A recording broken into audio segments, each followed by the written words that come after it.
shorty looking mad fly. Had me captivated when she walked by. I'm serious, she had me feeling this tingle, son. Stimulated conversation after mingling. Honey was jingling and stretched jeans looking clean. Appearance would enhance any scene, know what I mean? Feel me?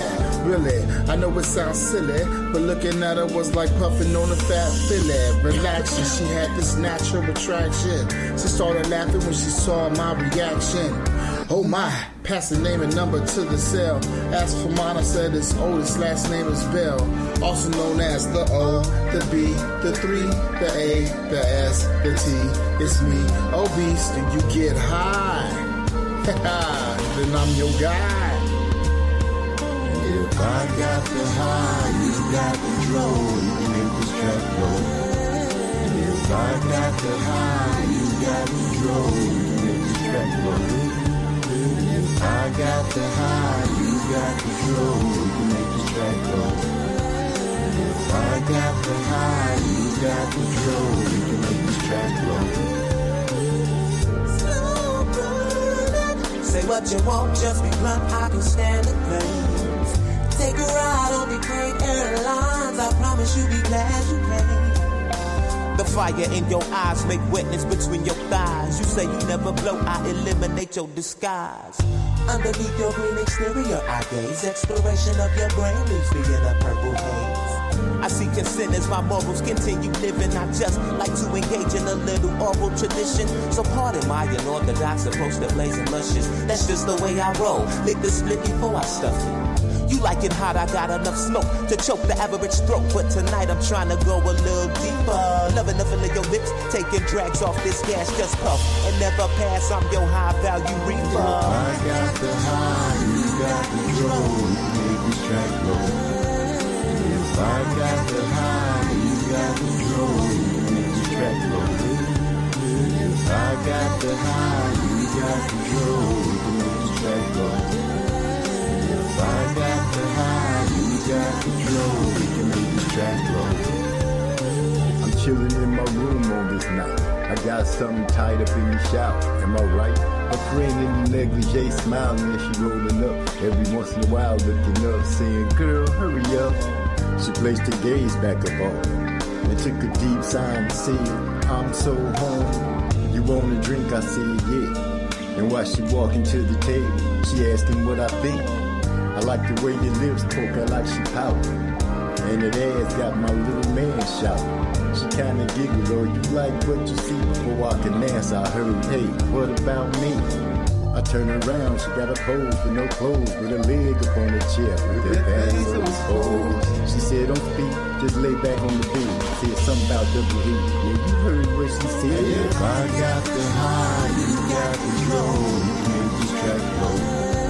If I got the high, you got control, you can make this track go. If I got the high, you got control, you can make this track go. If I got the high, you got control, you can make this track go. What's going on? What's going on? What's going on? Welcome to another episode of MZ Talks Boxing. This episode comes to you by H.W. Wicks Handcrafted Candles. Their motto is relax and enjoy. Also by the Block family, created on Marlowe's Corner, always giving us support. And by the Track Titans, who gives us our music to play on every show. Thank you for showing up. And we're going to dive into this. First off, let me go ahead and start off by saying, M. Banks Unfiltered. Welcome in. Say Roach will beat the grease out of MF. Laughing out loud. This, yes sir. This stream is a pop-up stream because we missed yesterday. And I really wanted to hit you guys up on the weekend quickly after the fight to get the opinions of everyone that got a chance to view it. So this show is, what are your thoughts on the Tank versus Reaper? Lamont Reaper. Lamont the Reaper Roach. There we go.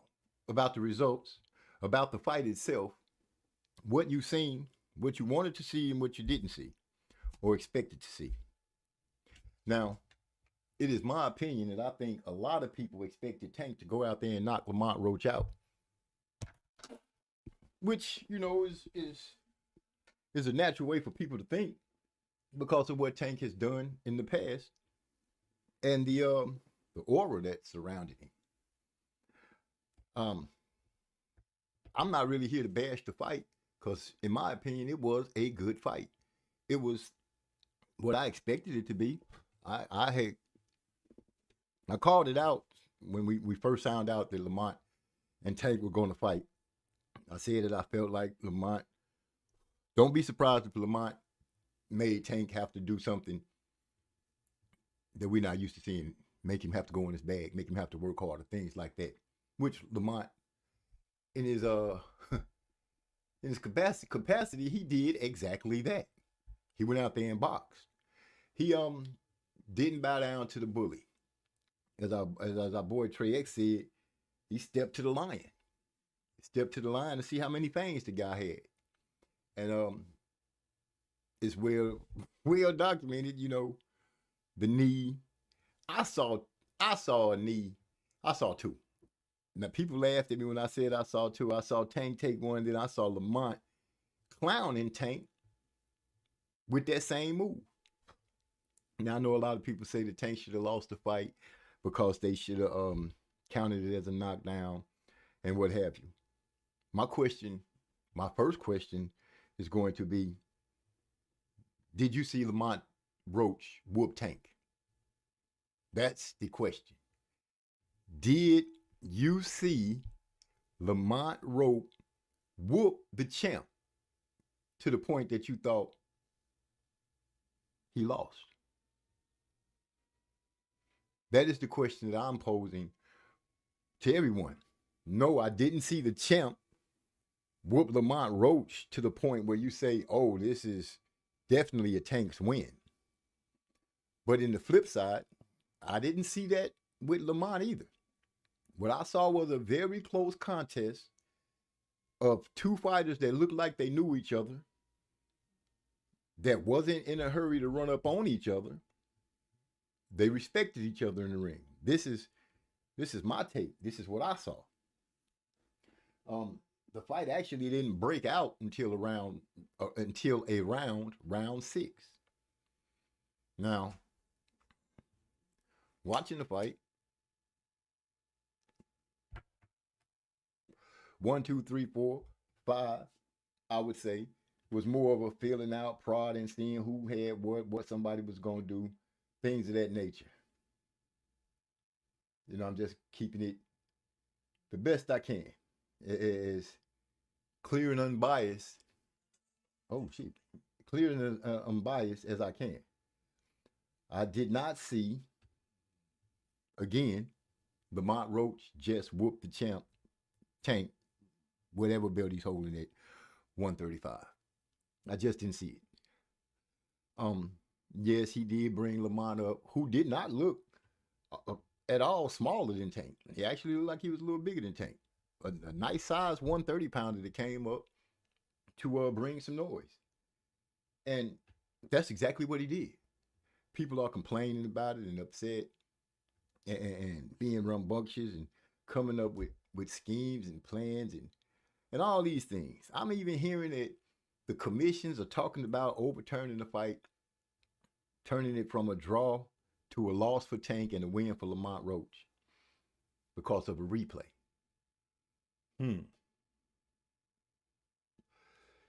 Because of a replay. There's a rumor that's flying around saying that the fight is going to be overturned. I don't see that. Well, I would ask this. If you overturn the fight, and what got me thinking this and out the side of the box on this is my brother D-Lo 404 Boxing, the voice of reason, said something that made me say, think outside of the box. Now let's just say that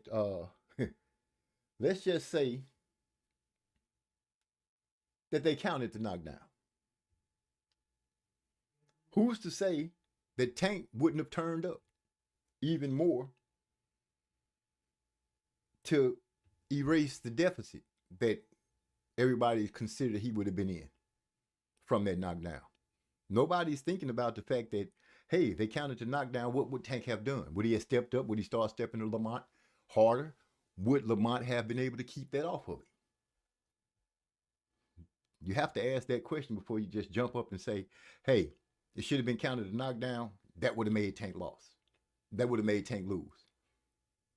I honestly don't really agree with that. I didn't agree with it when it was first brought up. And once I heard D-Lo 404 boxing give his outlook on that situation, it made me dive a little deeper and say, you know what? That's 100% right. What if Tank had came out fighting harder if they had continued to count and said he had went down in that round? That's something to think about. That's something that you have to put across your mind and across your evaluation of the fight and say, hey, that is kind of true. We don't know what would have happened. We can only speculate. And most people automatically just speculated that Tank would have lost. They didn't speculate that this man probably would have turned up when he found out that they had considered it a knockdown. Let's not forget, the last time we saw somebody tell Tank he was losing, he stepped his game up. Went out there and got the knockout. I'm not saying that that's what would have happened with Lamont Roach, but you have to give the idea that, hey, it could have went that way. It could have went that way. So just to say, hey, he took a knee, he should have lost, I don't agree with that. And if anybody does disagree with me, hey, throw it in the chat. Or better yet, tonight is one of those days that I'll open up the panel and hear whatever anybody has to say about the fight, their opinion and what they feel. That's just how I'm looking at it. Like I said, from 1 to 5, it was close, nip and tuck, back and forth, however you want to put it. You can say that it was even across the board. You could say that it was even across the board, 1 to 5, if you want to be objective. If you want to say the fight started at 6 for the from 6 to 12, you could say that. It's totally up to you. But like I said, it's my opinion and my belief that just because he took the knee and everybody says, hey, he took a knee, he should have lost, nobody's really giving more of a reason other than, oh, he took the knee and he should have lost. As I'm saying, and I'll continue to say, you don't know what Tank would have did if they had continued the count and counted it as a knockdown. We don't know if he would have turned up. At least I don't know if he would have turned up. It's my opinion. It's my belief that he would have turned up more and got a little more aggressive in the fight if he had figured that he had a knockdown that he had to overcome. And the only reason I'm saying that is because we saw Floyd Mayweather on unofficial cards tell him, hey, you losing the fight. So what? I'm losing. Reminiscent of Terrence Crawford. You losing the fight. Go out there. He stepped on the gas a little more. Ended the fight. So to just say that Tank lost, I can't subscribe to that. I just can't. You gotta dive in a little deeper and make me see, understand, and believe that knockdown, and I'm calling it a knockdown because that's what most people are saying it was. But honestly, some people are going to say that maybe I saw it wrong, but from what I saw, and I hear a lot of people have went back and looked at the jab that Lamont threw, that in my opinion, Tank was just back far enough where he fell short. His body didn't show any type of look of the punch landing. And I'm sure we all know what it looks like when you get hit. Even if you if you got touched a little bit. What it looked like to me, Tank kind of leaned back, the jab missed. My first thought was his braid hit him in his eye. That was my first thought because that's what it looked like. He took the knee, jumped up and ran to the corner, got his face wiped. Now, I was bewildered just like everybody else at that move.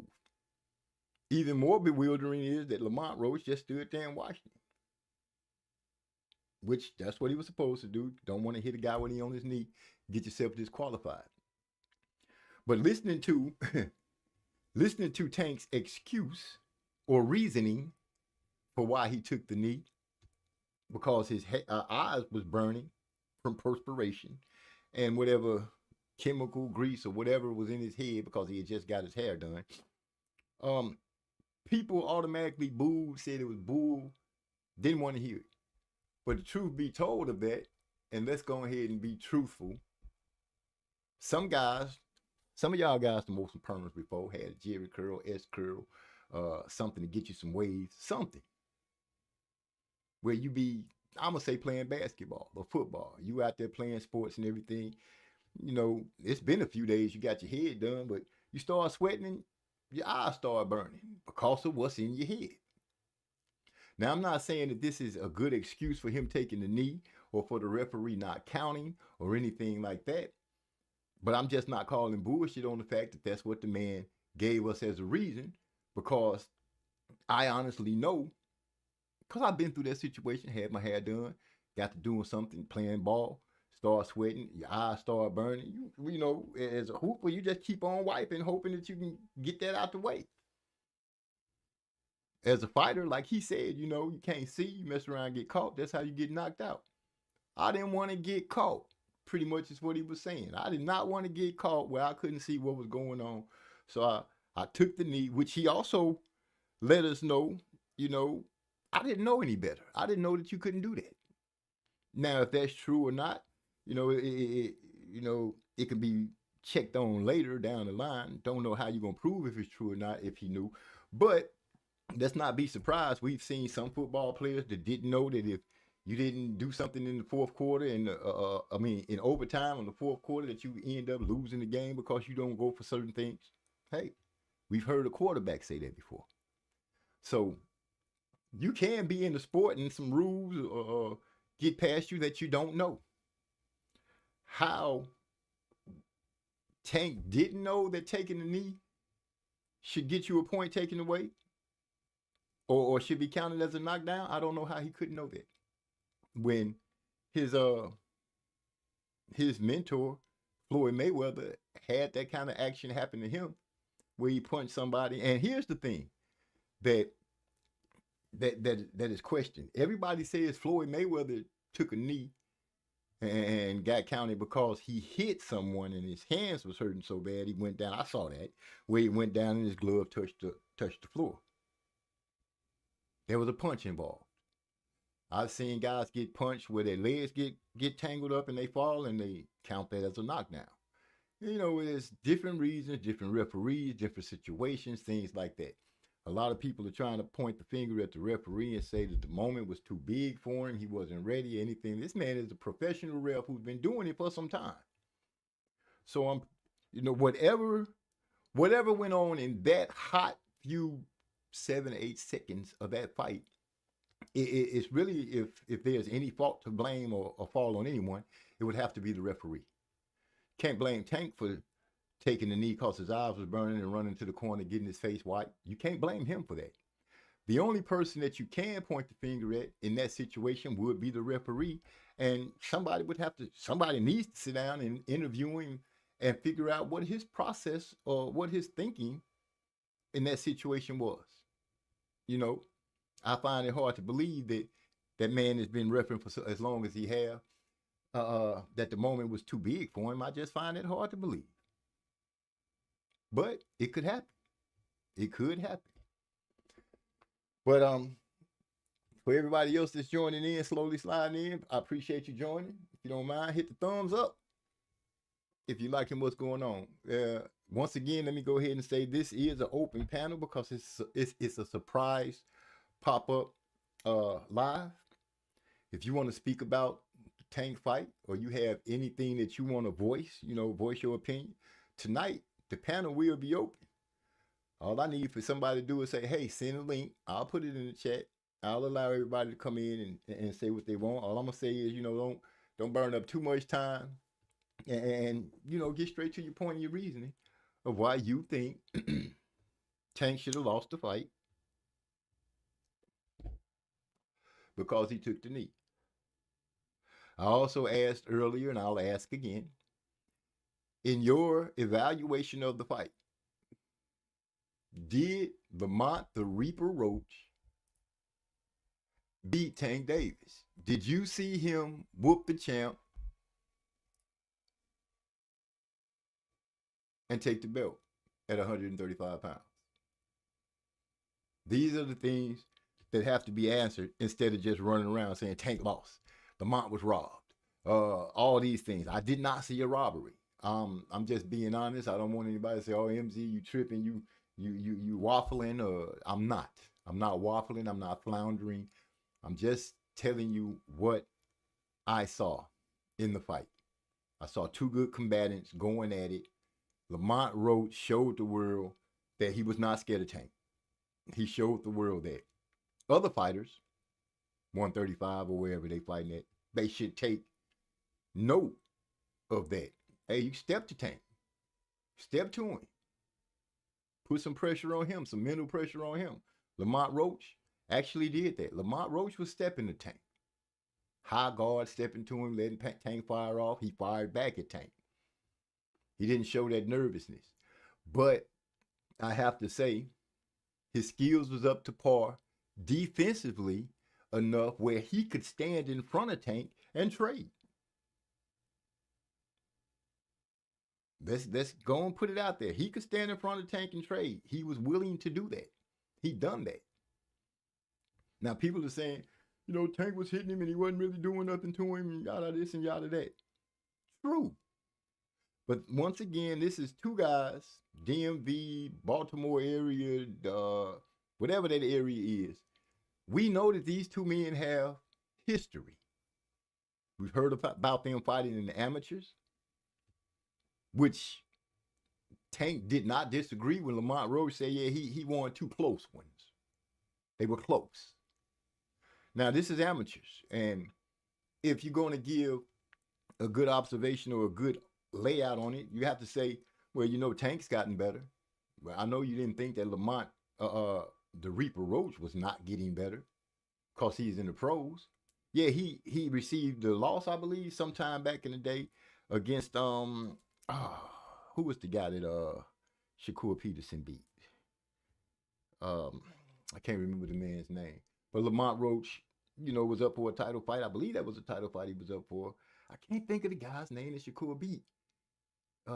His wife was mad at him because Shakur was kind of talking that talk.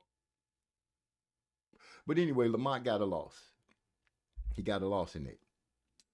And I'm willing to believe, and I would put some money on it, that most people figured because Lamont had a loss already that he was trash. That's what I'm hearing from a lot of people, or they're trying to say he's trash, or tried to say he was trash. But since he ended up going the full distance, didn't get knocked out, stumbled Tank, caught Tank pulling back, stumbled Tank, made everybody go, ooh. That's pretty much it. Other than that, the fight was a good-handed fight, back and forth, like you would expect, like you would want, like you would hope for. Now, nobody ever goes into a fight thinking that, hey, this is going to be a draw. But it happens.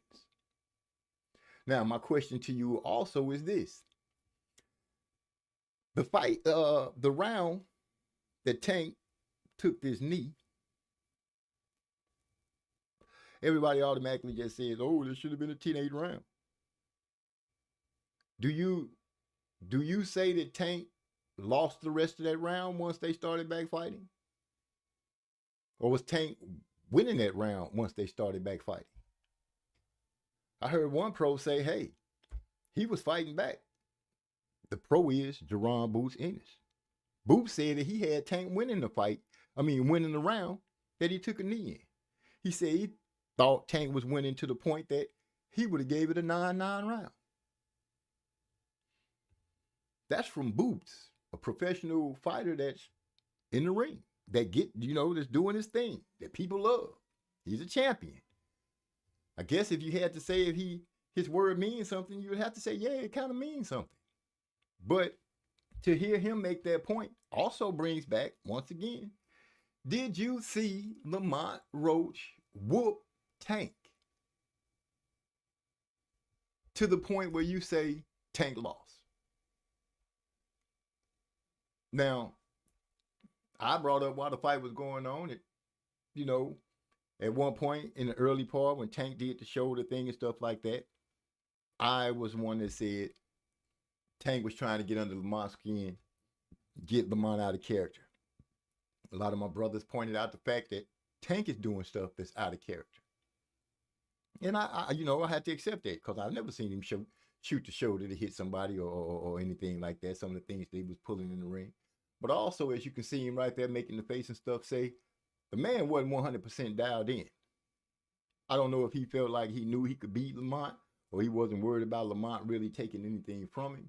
He thought he was going to go out there, show some skills or whatever, show a little bravado, win the fight easily. I'm pretty sure he didn't think that it would turn out like this, and nobody else did either. It's very rare that we sit around and turn around and talk about a Tank fight that we thought or that people thought that he lost. Now, do you want to see the rematch? Do you want to see a rematch? That's what I want to know. Would I be willing to watch the rematch of Tank and Lamont Roach fight? Sure, why not? I like fighting. I like boxing. I like to see them squabble. Sure, so you could say that, well, they're not fighting the best. Tank is cherry picking and this was a cherry pick gone bad. I don't agree to that either. I don't believe in no way, shape, form, or fashion that Lamont Roach is a cherry pick. And people are saying, how you gonna cherry pick somebody you've been dealing with for a minute? Yeah, you hold the upper hand in the amateurs, but both of those fights were close fights. Both of them. I don't know if you guys had a chance to go pull it up on YouTube, but I've got a chance to watch them. And they were close. They were close. And I was sitting there saying, dang, this is a close fight. Tank didn't dominate like I was expecting to go and look and see. I didn't see Tank dominating in those amateur bouts. I saw a nice, close, contested fight between two good amateurs. That's what I saw. Once again, I'm going to say, and I can't stop saying, Lamont, the Reaper Roach, the champion at 130 pounds, that we should show some respect, a lot of respect, not try to say that the man was robbed, because, like I said, I'm not subscribing to the robbery. I just can't do it. It's just not in me to do that. But the question is going to stand. Y'all probably say MZ was really, really serious about that. Did you see the Reaper whoop the champ? And vice versa. Did the champ whoop the Reaper? No, it was a tightly contested fight. I am not upset with the draw at all. I'm really not. I'm kind of saddened at the fact that we got this nonsense that came up with the knee that we have to go with. Gil Coles isn't slid into the building. Salute, OG. I think the right call was made. Okay, I feel you. See, that's what I'm looking for. I'm looking for some interaction. People, come holler at me. And Gil, I'm gonna go ahead and say it like I told everybody. If anybody wants to come on and really voice their opinion, because this is a surprise standing, I want them to come in. Look who joining the stage in the building. Trey X, my brother. What's happening, man? How you doing? Salute, OG. What's going down with you, man? Seeing you was on, so I said, let me jump on, chop up some boxing with my old school, man. Salute to the people in the chat. Yeah, we kind of light right now, and that's because this is a pop-up. Nobody's expecting me to do this. My apologies to our audience for yesterday, because I got to the house, man, took my bath, sipped on one of these chill, relaxing drinks, and chilled my ass straight to sleep. Ain't nothing wrong with it, man. You got to pay that sleep debt. That's more important than anything. So you can come back with something like you did today. You know what I'm saying? Right. Yeah, man. One thing, though, I want to talk about this fight. I'm really disappointed that we didn't talk about this fight more going into the fight, man, because I had this shit nailed. I am not bullshitting. I mean, Lamont Roach Jr., that's a bona fide 3.5. And like I know we said like Frank Martin was a 3.5, right? He was a national champion. But it's a big difference coming from Indiana and coming from DC. DC is a boxing hotbed. That's what they do out there. I'm talking about the Northeast Coast. They square business when it comes to that boxing. And this is a man that done came up with Tank, man. He done fought him twice in the amateurs. This motherfucker been sparring him. He know this guy. Why would he be afraid of this motherfucker? Or why would the knockout be so likely? Like, it's not even worth a discussion. Like, I talked to several smart people about this fight before the fight, and everybody thought that the knockout was imminent. I'm talking about like 100% chance that this man is gonna get knocked out. And that shit was frustrating to me. Like, I'm looking at Lamont Rose Jr., I'm looking at his chin. Them DC fighters got strong chins. Look at Gary Antoine Russell. That it's a strong, pronounced looking chin. It look like it's hard to hit on. And then look at his neck. He ain't got a long neck. He got a short, compact neck. That means that you can take punches a lot better. He's also smaller in stature. He ain't like a Ryan Garcia to give you a lot of body to hit on. He a smaller guy, so it's hard to go to the body against a guy like that. You know what I'm saying? So I knew this dude was built to last. I done seen him in some tough spots, like even the Jamel Herring fight. You brought up the point that coming down the stretch, he ended up hurting Herring. So they let you know what type of character that this guy has, man. A bunch of amateur fights and shit. This dude done been around. He a seasoned fighter. And all that shit he was saying going into the fight, I could tell he really meant that shit. He expected to go in here and beat this man.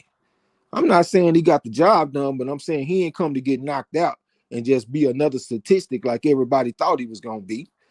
But, you know, I thought about, because me and you, we went back and forth and shit on a little bit, talking about whether Tank was trying to frustrate the man. I think Tank was frustrated himself, but I also think he was trying to frustrate his opponent, because I think Tank needs you to be frustrated. Tank wants you to crash out like a Rolly or a Ryan. That's one way he can get to you, make you mad and make you crash out and just run into something. He also likes it when you're afraid of him, like a Frank Martin, and you just gonna stay away from him all night and use your energy and your legs. So that allows him to be a lion, step to you and chase you down, and then catch up to you. See, Lamont Rose Jr., he stepped to the line. How many times I done came here talking about stepping to the line? He stepped to the line, but he didn't crash out. He stepped to the line behind discipline. He stayed at home.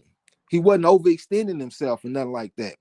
And like the first 3 rounds, I thought he was just putting straight up mental pressure on this man. Like, I'm here.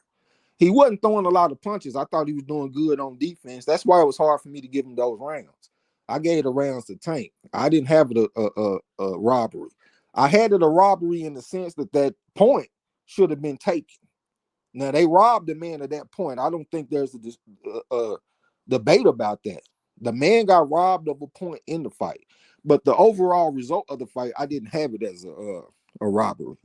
I say the word robbery for special circumstances, like when my guy Victor Santillan went to Japan and won the fight 10-2 and left with a loss.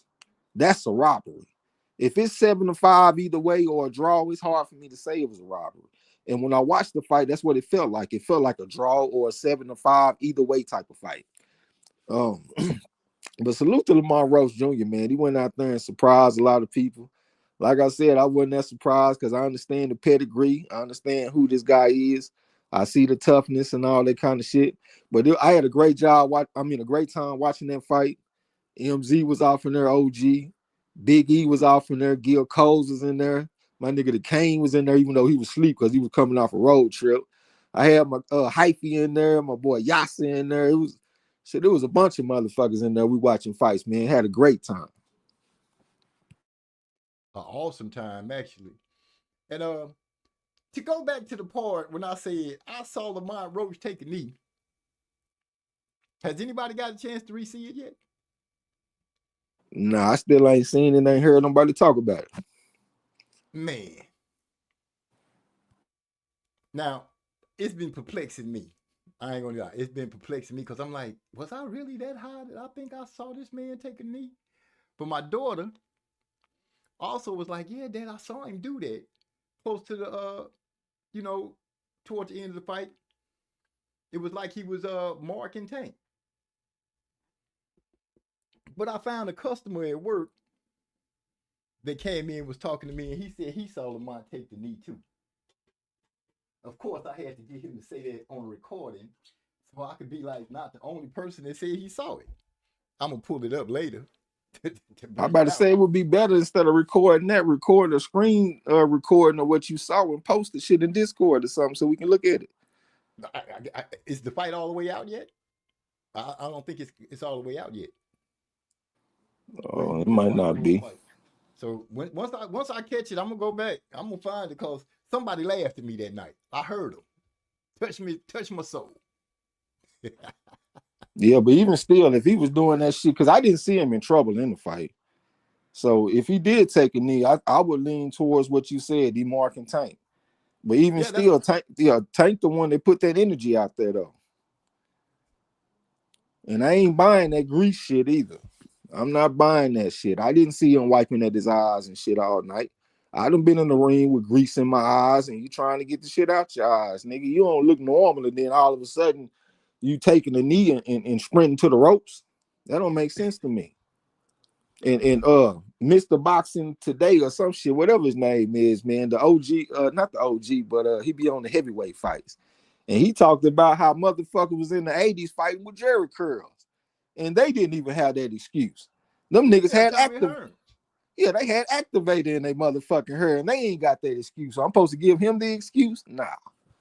Absolutely not. That's some bullshit, nigga. That's unbecoming of a fighter.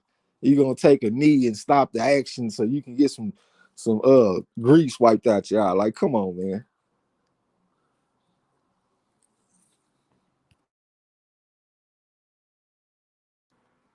I feel you on that. I did speak on it because as an athlete, I've been in a situation where my eyes burned and stuff like that.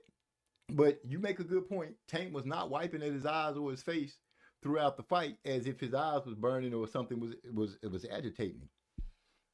So yeah, I had to give points to you guys for saying, nah, that's some bullshit, Tank. You wasn't wiping like you was in some kind of problem like that, cause he came right back and he wasn't wiping. So yeah, you make a good point with that. He didn't say I don't remember saying nothing to the coach or nothing like that, like in the corner complaining about it or nothing. It would make more sense if they had put some excess Vaseline on his face or something that got into his eye. But he talked about grease that came from his hairstyle. And then the woman that did the hairstyle, she came out talking about, man, that shit got done days ago.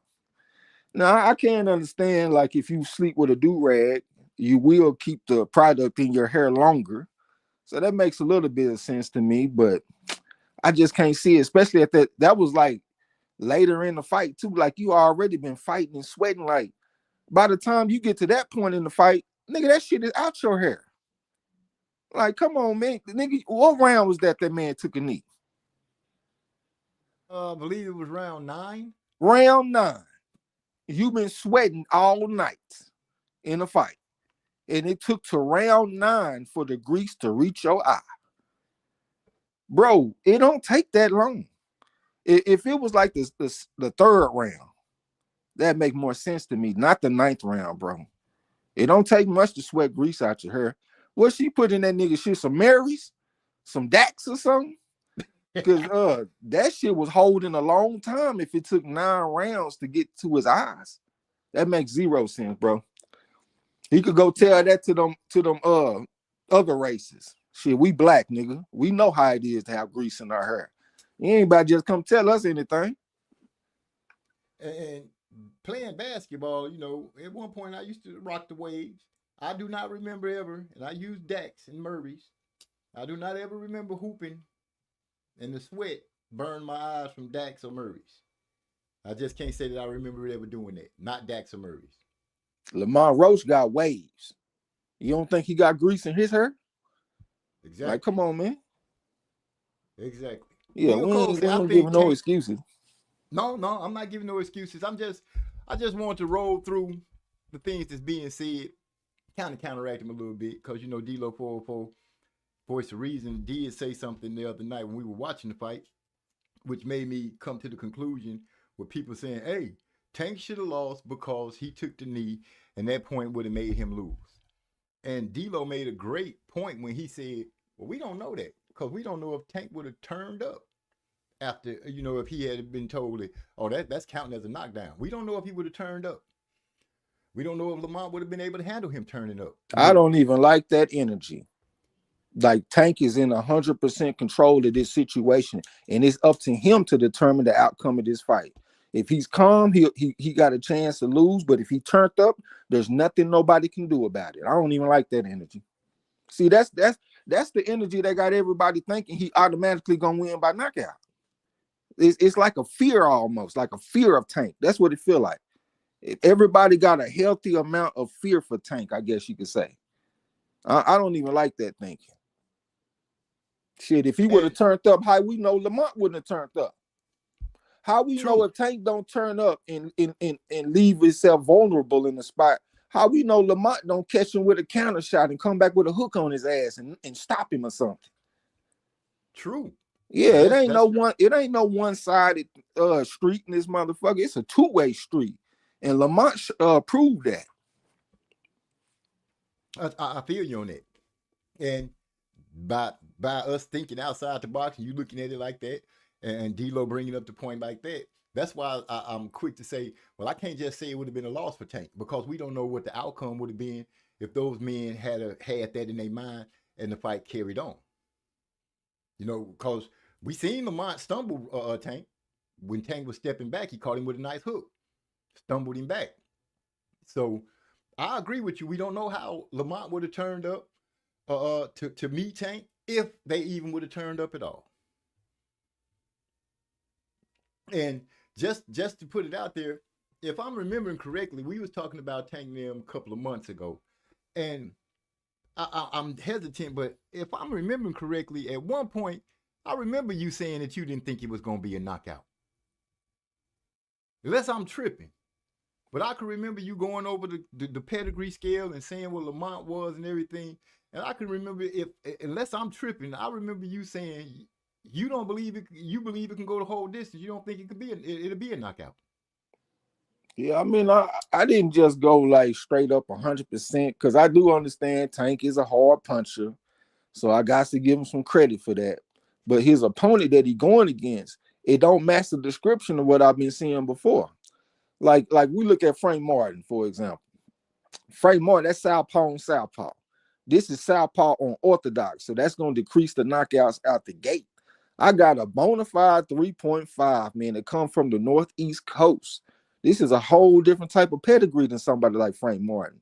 We gave Frank Martin credit for being the national champion, but the knock we had against him is that he started when he was old. He was 18 when he started. That's not Lamont Rose Jr. Lamont Rose Jr. started, I think, 12, maybe 11. It might have been younger than that, actually. At least 12 at the oldest. And 12 is a good age to start boxing, man. As a matter of fact, some coaches prefer you to be 12 because they feel like you got the maturity to listen and to really pay attention and have the dedication. Unlike a little kid, like a 7-year-old, they might not have all that. So 12 is a good age to start. He ain't start when he was 18. This motherfucker here fighting all over the country, fighting in all the big tournaments. He done been in the ring with some guys that can punch a little bit. I'm looking at his anatomy, like his chin. I'm looking at his neck. I'm looking at his frame. Man, I'm telling you, man, it just, the knockout didn't make sense to me. Like I envision myself hitting this motherfucker. I'm like, is that the guy that you hit one time and he goes away? I'm like, no, that don't look like that to me. You know what I'm saying? And I got a lot of respect for the Northeast coast when it comes to boxing. It's like Texas and football. Like if you hear somebody, they playing football and they wrecking shop, and you say, where he come from? And the nigga say North Dakota. North Dakota? I ain't even know they play football up there. But if he play football and you say, where he from? He from Florida.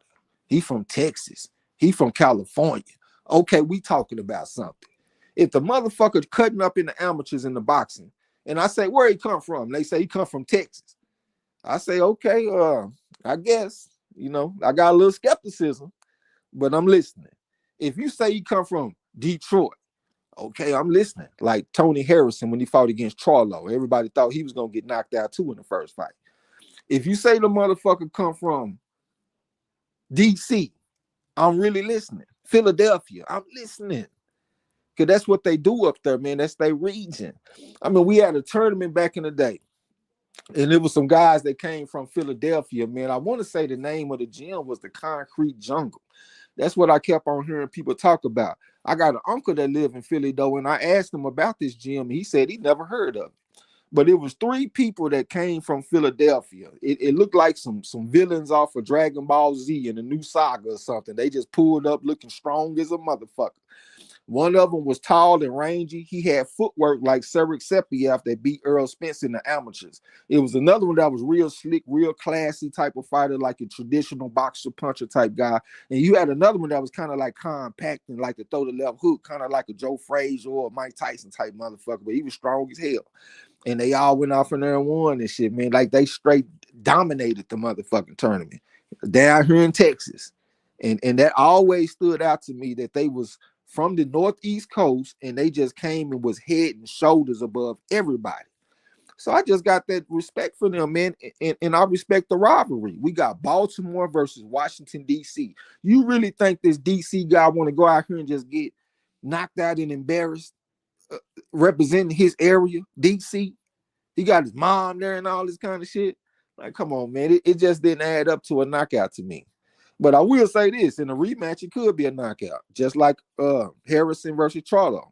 It depends on the dynamics, I think. I guess I will give a little bit of, I will feed into the fear a little bit. Because like when Harrison, when he fought Charlo the first time, he was nice and respectful. And he went the distance, got the decision. In the rematch, he came real disrespectful and got knocked out. So I will not say that that's not possible in this fight right here. I like Lamont.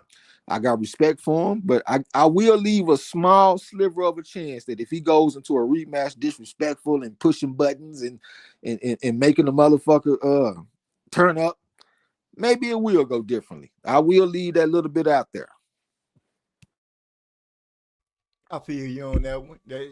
That's fair. That's fair. We got Rod X and slid into the building. He say, "What's up?" And what's up, my people? Salute. I'm on mute. Oh, okay. And he also said he gives all credit to Roach. Let it be understood, you know, I am not in one way, shape, form, or fashion dishonoring Lamont the Reaper Roach in any way. I felt like the man was gonna go out there and make Tank go into his tool bag and give us a good fight. Which exactly what he did. You know, he went out there and he showed. I agree with you. You know, you got a rivalry going on. DC and Baltimore. You know, DC ain't trying to lay down to Baltimore and vice versa. He talked his talk. He didn't get disrespectful through the fight.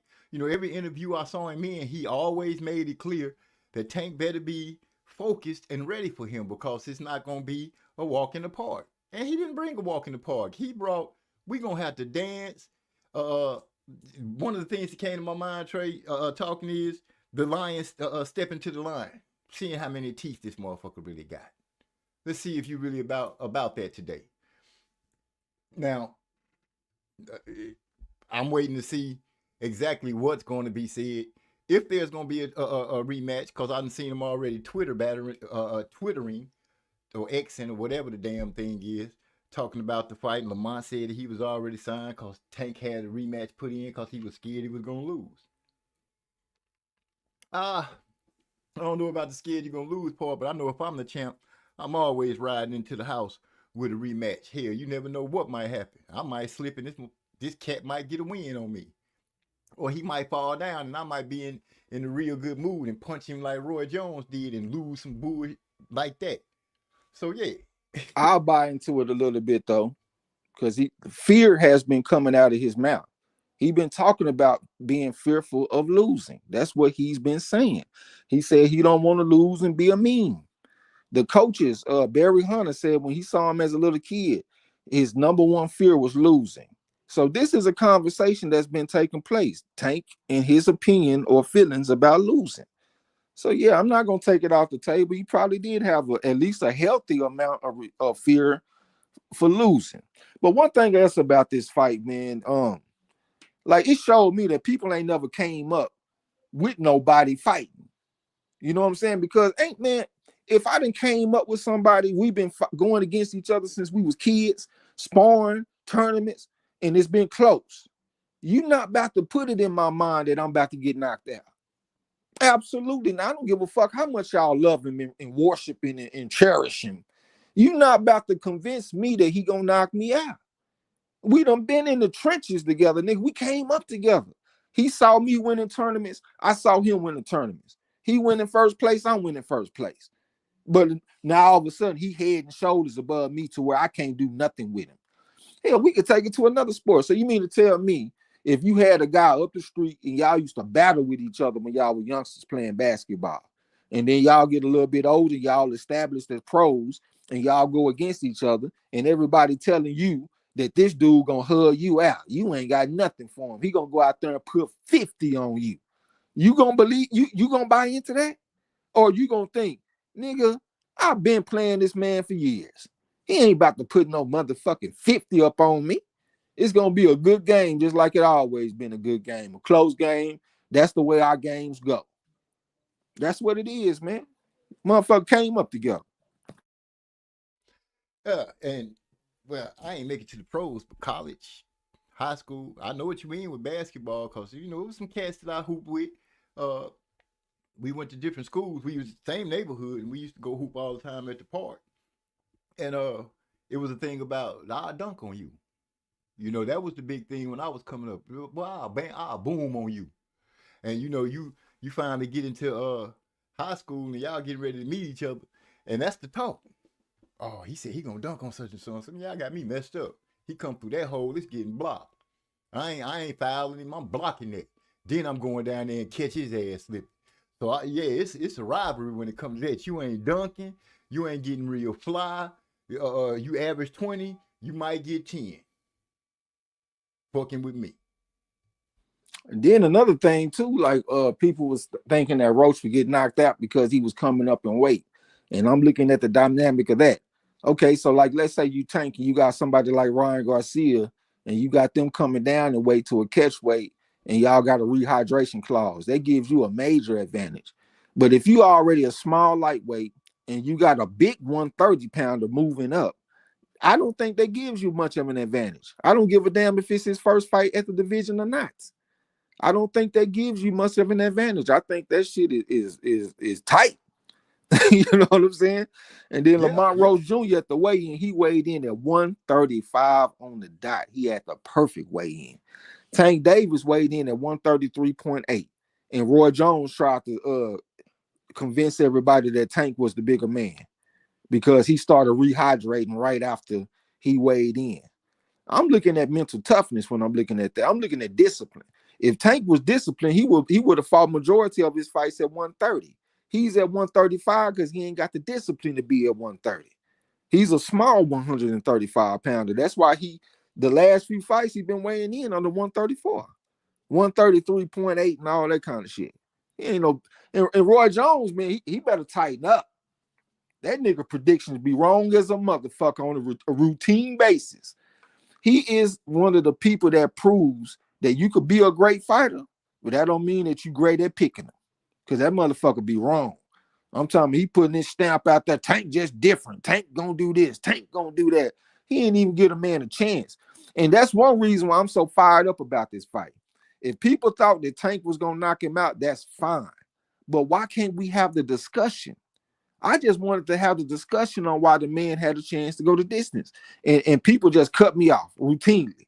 Oh, man, he getting stopped. Oh, man, he getting knocked out. We can't even have a discussion about it. Like, it's just a done deal that this man gonna get knocked out. Like, nah, fuck that. Shoot, that's why we're here discussing right now. To give a broader view of it, not just one side. Simple as that. Dang, I done lost. It was something that you said that I was gonna piggyback off of. I done lost track of thought. Well, Roy Jones being wrong as a motherfucker all the time. Yeah, he like the Michael Jordan, because you know Michael Jordan wasn't no good. Well, he picked a couple of good dudes. But shit, yeah, like who? All I remember is the one kid that come from UConn, I think. Well, the point guard. Hamilton. He picked Rip Hamilton that played for Detroit. When they were all on his team, when they were all for him, they did nothing. But when they split off and went to different teams, they started to show that they was pretty good. the guy that they labeled a bust that be on YouTube a lot, I think he picked him too. But he said Mike really just didn't like him once he got to the thing, so it kind of destroyed his career. Are you talking about Kwame Brown? Kwame, yeah. Yeah, but he didn't pick him though. They played together on the same team in Washington. But when we talk about Jordan picking players, we talking about him down there, Charlotte Hornets. Oh yeah. Yeah, that's the team he picking players on. And he ain't got a good track record picking players. The only one I can think of is Kemba Walker. If y'all got other players that he picked besides Kemba Walker, please let me know, because I can't think of nobody else. Rip Hamilton. He played for Charlotte. Hamilton. He played for the Bobcats. If I remember correctly, Mike drafted him. He ended up with Detroit, though. He was the man that was killing it. He had a hell of a mid-range game. I know who Rip Hamilton is, nigga. Oh, my bad. Like, come on, this nigga trying to explain to me who Rip Hamilton is. Well, you know, that's the basketball player coming out in me, because, you know, that's the sport. It's like, you know, when you start teaching about, we start talking some boxing, you would just go on your little quest. I'll just sit back and ride. But way to catch me. Okay, I know you. Okay, you know who Rip is, but I think he picked Rip too. Okay, I have to get some verification. Oh, okay. He said he didn't pick Rip. He didn't draft Rip. Yeah, that makes sense, because I cannot remember him picking no Rip Hamilton playing for no Charlotte Bobcat. Now, if you want to talk about a Jordan deal with the tennis shoes or something like that, maybe I can see something like that. But I don't know about him picking him as like a general manager. The only good player I can think of him picking is Kemba Walker. Okay, Rod X said Kemba Walker. Eric also say he drafted Kwame. How did he draft him if he wasn't the general manager though? So he was a player and general manager at the same time, is what you're telling me. I think Mike did pull that off. Don't quote me on it, but I think he was kind of filling in that shoe. I thought he was playing at that time. He did play. He pulled I think he pulled the Bill Russell. Only difference, Russell was coaching and playing. So a player can draft a player. Man, I'm just telling you, at the time that Mike was playing with the Wizards, I don't even know if he was still playing. If he was still playing with that team when Kwame got up under him, because the way Kwame made it, Mike would come in and practice with them. He wasn't playing with them. He would come in and practice with them and belittle him and shit like that. But I could have sworn that I thought he had Kemba. I didn't remember Kemba, but I thought for sure he had Rip and Kwame. But even if he did have Kwame Brown, that ain't just no legacy booster. Shit. Now you pick the bust. And Kwame Brown, he can change the narrative all he wants to. At the end of the day, he did not have a career that lived up to being the number one pick in the league. And if you let Jordan kick in your ass and have your head hanging low, well, that's just your mental weakness. Shit, you think he would have done Kobe like that in other tough-minded players? No, I don't think so. You think Kevin Garnett came straight out of high school? Would he have done him like that? Amari Stoudemire came fresh out of high school. Would he have went out like that? Nah, I don't think so. I think Kwame Brown just didn't have the same amount of talent as them other guys. That's just my opinion. Kwame Brown ain't no Kevin Garnett. He ain't no Amari Stoudemire. They just messed up and drafted him in the wrong position in the draft. He did not deserve to be no number one pick in the draft at the end of the day, especially coming fresh out of high school. As a big man. As a big man, that to me, Kwame wasn't hard. You know, you got to be hard to play in the middle, especially as a big man in the NBA. You got to be hard. You can't be soft in the middle. You just can't. You can't be soft with your feelings.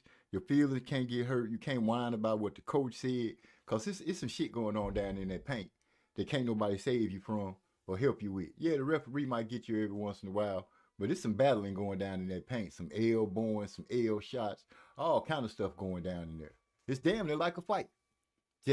I'm not even saying he wasn't built for that, because he played, about 10 years, 14 years or some shit. He had a very long career. So he was able to be a solid NBA player. I'm not taking that away from him, but I'm talking about franchise changing number one pick in the draft. I don't think he had that type of talent. I'm one of the people that believe the cream rises to the top. It's very hard to keep the cream from rising. It's going to find a way. So if he was really like a Kevin Garnett and he was being held back, I think we would have saw the Kevin Garnett in him eventually. But we never did. he ended up being a solid role player. So that's basically what they did. They drafted a solid role player, number one in the draft. That was their fault. And he the one that gets the flack for it because he gets labeled a bust. And I think that's unfair to him. We really should be talking about the general manager that drafted him number one. That's who deserves the the pushback. Yeah. Eric, I'm saying Rip was drafted in 99. Mike agreed to play 2 years if they would sell him part ownership. I guess that would explain him being on the floor at the same time. Rod X ringing in. He said he also drafted Brandon Miller too, but for the most part, Jordan sucked as an owner. We not even trying to build him up and say he was good. That was just a ride off the coattail. Trey X speaking on Roy Jones sucking, and legendary with the gloves on, loved by so many, knock you out, Captain Hook. Just can't pick the fights. Just ain't got it in him to do that. He be loud and wrong as a motherfucker. For real. What they say, when you be loud and wrong, they will make fun of you. Yeah. And I'm paying attention. It's square business. Rod X said if it was up to Jordan in 87, he wanted to draft Kenny Smith instead the Bulls ended up with Pippen and Horace Grant that year in the draft. Well, it's a good thing. Not slighting Kenny Smith, but it's a good thing they did go for opt out for Pippen and Grant because he got to the playoffs. He passed the first round. He ended up getting his best teammate that he ever had. Shit. Hell yeah, that was a good thing he didn't get Kenny Smith. But I am a fan of Kenny Smith, though, because I used to love them Rockets, boy, when I was young. Hakeem Olajuwon was my favorite player. I used to love them teams, man. Kenny Smith and Hakeem Olajuwon and Otis Thorpe and Big Shot Bob Horry and all the motherfuckers. Vernon Maxwell. I used to love them teams back in the day. So salute Kevin to the Willis. Jets.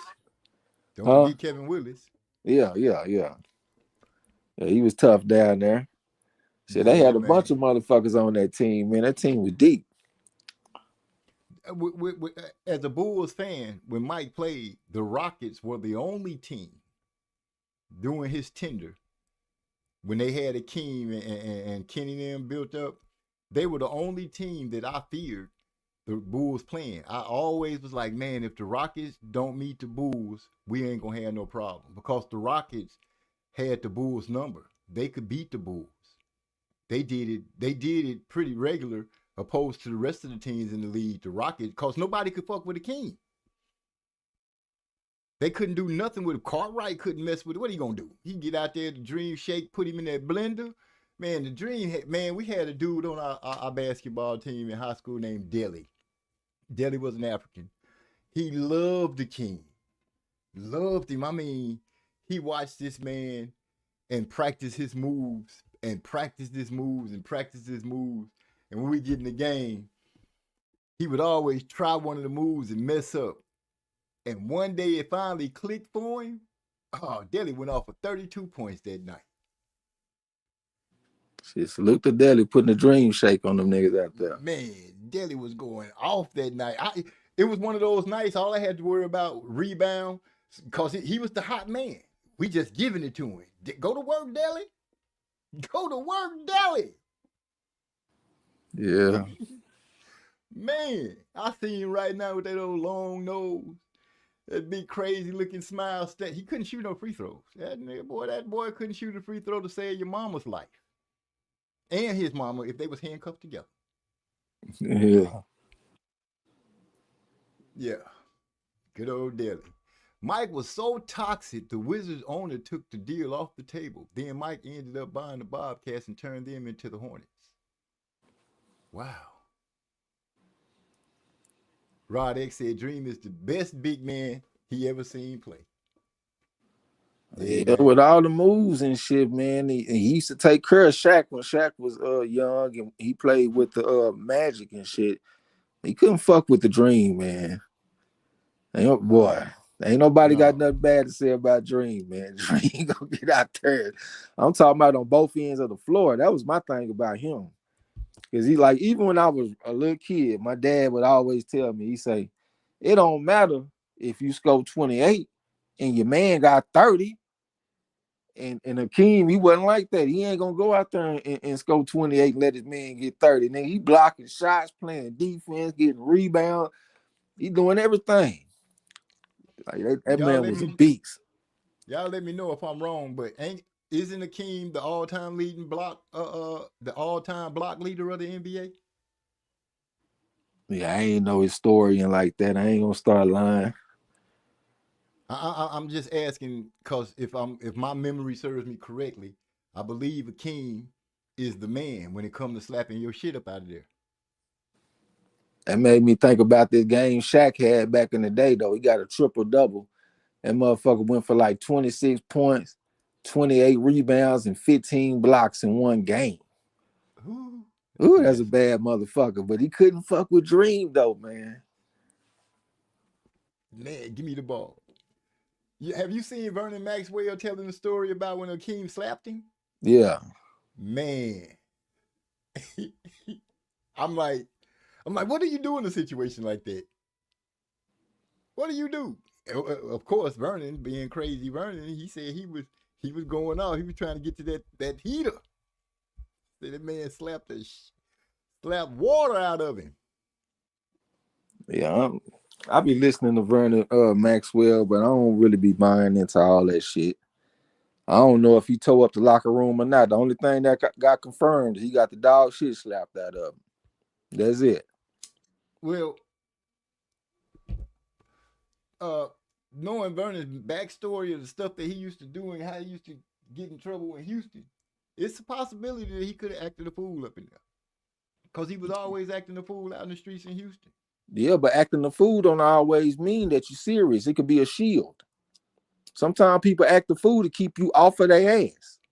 They trying to intimidate you from going and put them hands on them. So they over there acting all crazy and wild and shit. So I just got to see for myself when it comes to stuff like that. Like anytime somebody come with all that energy and they were rah going on, okay, is that how you really felt and you was about to go hurt somebody? Or was that your shield to keep him from coming and really beating your ass? Good point. My boy Trey hot tonight. Rod X said, Rod X said, Jordan said the only player he worried about was the big African, referring to the Dream. Yeah. Eric also said Dream was the MJ of center position. Yeah, he was cold. Yeah, Dream was a great defensive player. Rod X said, yes, sir, Dream is the all-time leader in blocks. That's over Mutombo. Boy, them motherfucking Five Slammer Jammer. He was with Five Slammer Jammer, right? Yeah, he was. Yeah. Him and Houston. Yeah, what's my man? Clyde Drexler. Yeah, Clyde the Glide. Yeah, Five Slammer Jammer in this motherfucker. Yeah, man, that shit, boy. You don't know the good old days until the good old days are gone. Man, your mind don't start really laying back on things that you kind of took for granted then, because you always thought it would get better. And you never really thought that it can so-called be better, but worse. Yeah. Maxwell said he beat up Gary Payton. I heard him tell that story too. It was more of Gary whacked somebody and Maxwell was like, yeah, you do that to me, I'm gonna beat your ass or something like that. I remember that story. Maxwell got a lot of stories of confrontational situations on basketball teams. That's more believable though. They about the same size. That's a close fight. Hakeem is a different story. Like, man, hey, I ain't never been no coward, man. But hold on one second. I'll be right back. Okay. Yeah, man. Maxwell said, Clyde was that nigga. Man, Clyde the Glide. Drexler.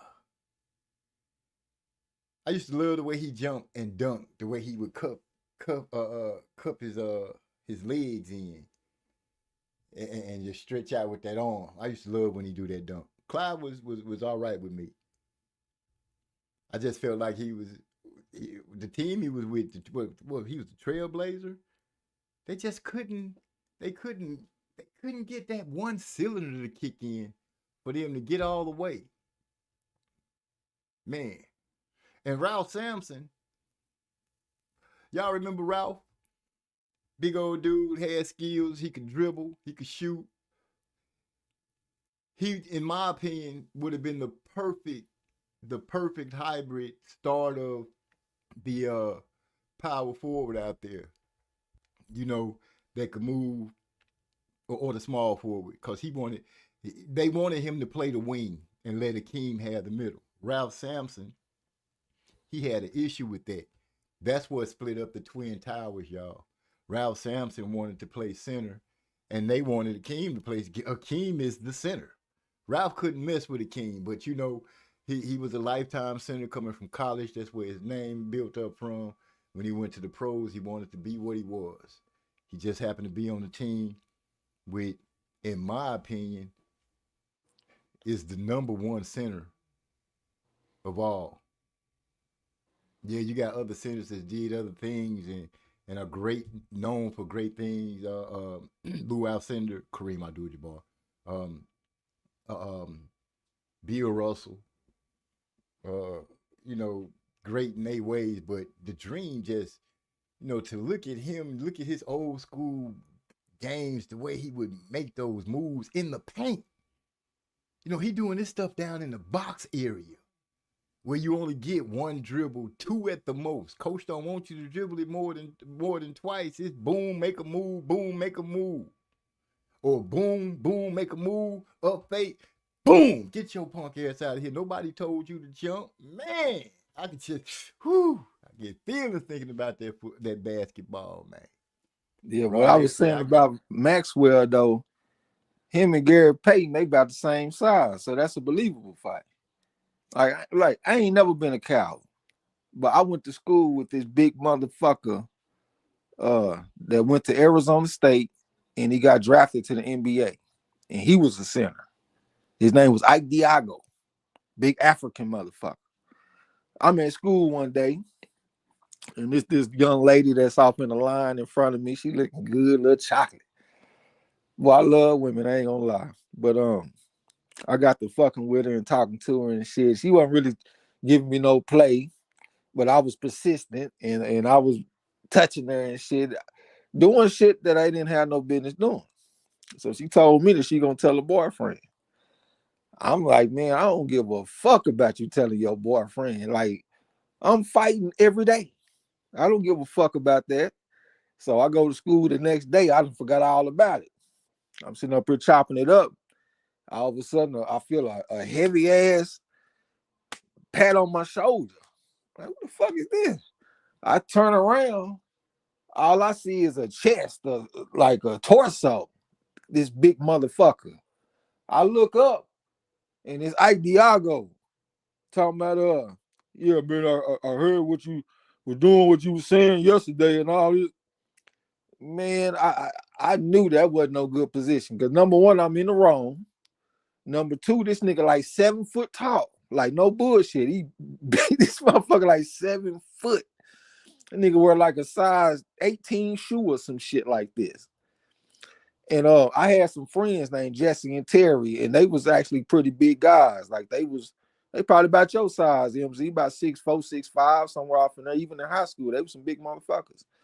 And they start barking and shit. But it was really a shield. They were just trying to save me because after it was over with, they were like, man, I ain't want to fight that big motherfucker, man. I just knew that he was just he too big for you though, nigga. This nigga like 7 foot tall. He about to choke slam you like the Undertaker out here. Square business. I felt the heavy shoulder. Who the fuck is this? Got their hands on me like this. Turn around and say, hey, wait a minute. Started looking up and kept looking up, huh? Just kept going. Yeah, this big motherfucker, man. Ike Champ Ross Diago. say, Ike Diago, I remember him. I was gonna ask you, who did he get drafted to? The name kind of shook my mind. I when think you the Phoenix said Suns. I think he went to the Phoenix Suns because he played at Arizona State. It might have been Arizona, but I'm gonna put most of my guess on Arizona State, and I think he got drafted by the Phoenix Suns. But he was Okay. a big motherfucker even in high school, man. I'm not playing. I say 7 foot. He was at least 6'10", bro. 6'10", 6'11". Yeah, big like that in school. And nigga, I would be sounding stupid if I was talking about I turned up in there and I was turning up shit and I was trying to get to him. Nigga, shut the fuck up.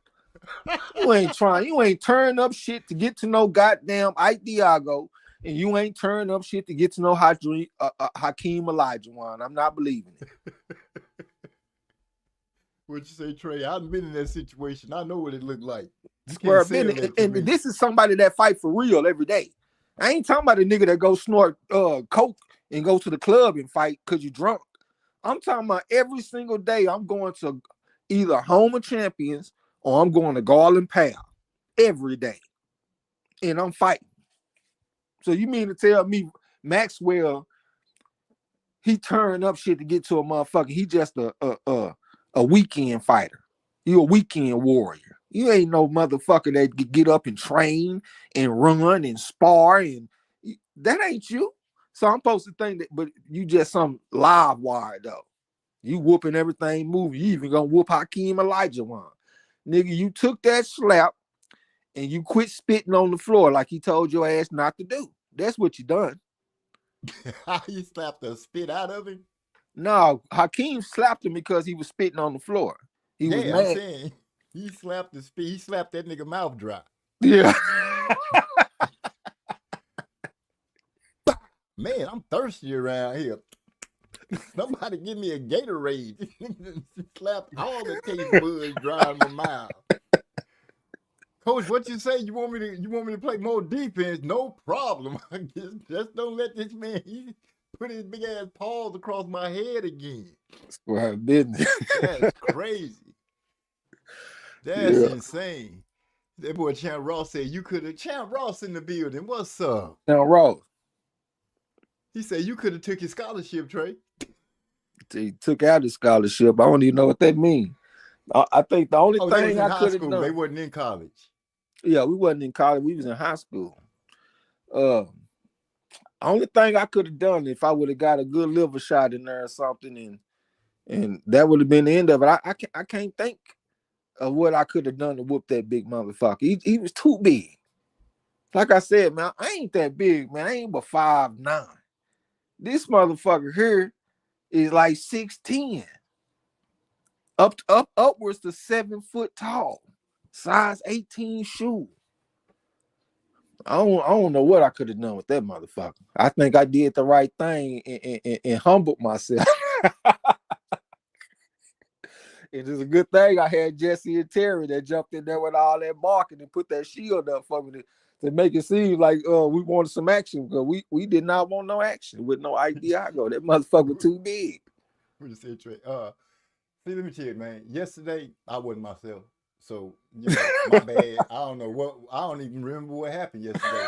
So, if I said something to offend anybody, that ain't even me. You know, I don't even do that. You know what I'm saying? You can ask anybody. I'm one of the most respectful people here. I go to church on Saturday and Sunday.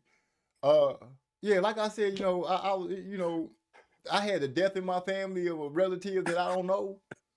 But yeah, it tore up everybody, and it was just bothering me. And yeah, no disrespect, player.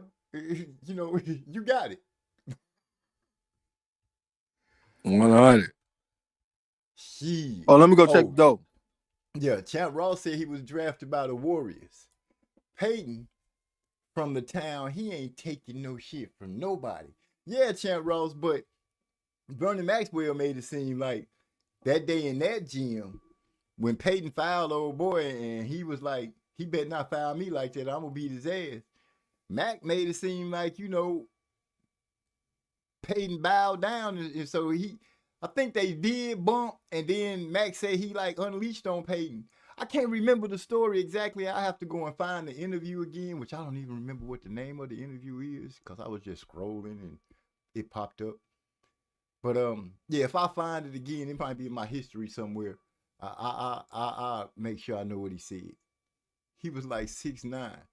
Well, shoot, that's still Trey said he 5'9". That's a big difference. Say back then, if you got in trouble in high school, they was quick to take that scholarship away. You know what? When shoot, I wouldn't know because I wasn't getting in trouble like that, so it wasn't even a thing that would come up to me or any of the guys that went. We all went to JUCO together, but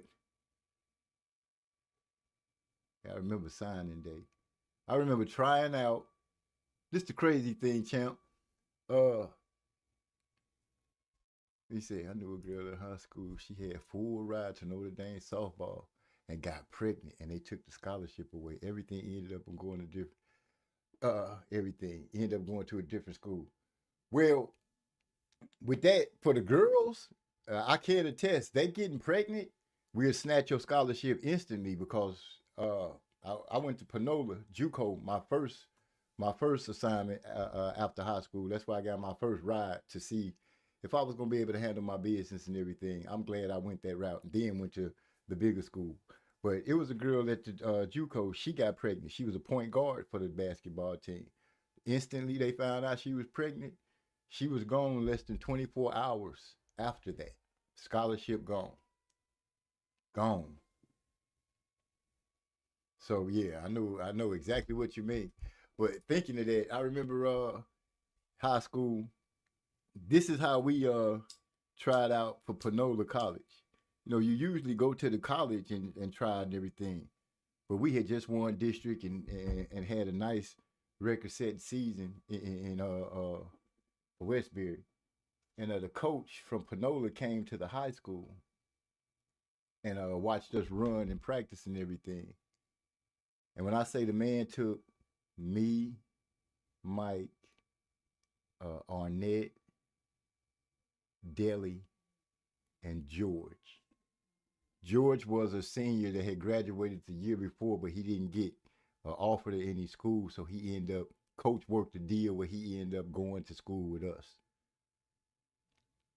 And yeah, that's how we are. I went to college with four of the guys that started with me on my high school team.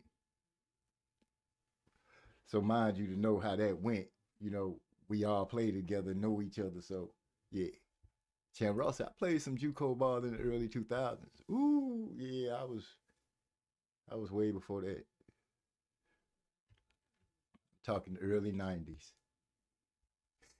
That man said the early 2000s. Just hurt my soul and made me feel a little old with that one. But shit, I like my age. It's going great. But anyway. Hey, salute to Champ Ross, man, for setting up some shit that gave us an extra stream of revenue in this motherfucker. Because without Champ Ross, nigga, it wouldn't be no betting on fights and all that shit. Well, no, honestly, Champ, we didn't really grow up together. The 4 years in high school, yeah, if you could consider that growing up together, we jailed for those 4 years. But I'm gonna be honest, I didn't start really messing with the point guard Mike Ingram. God bless him, he passed away. Me and him didn't really start clicking until senior year. We became like brothers then. But prior to that, I just, did my work on the basketball court. Once the game was over and practice was over, I was going to the house. I had things to do. I wasn't trying to hang with them. I didn't really get the brotherhood with them until like my senior year. Prior to that, I was doing my thing.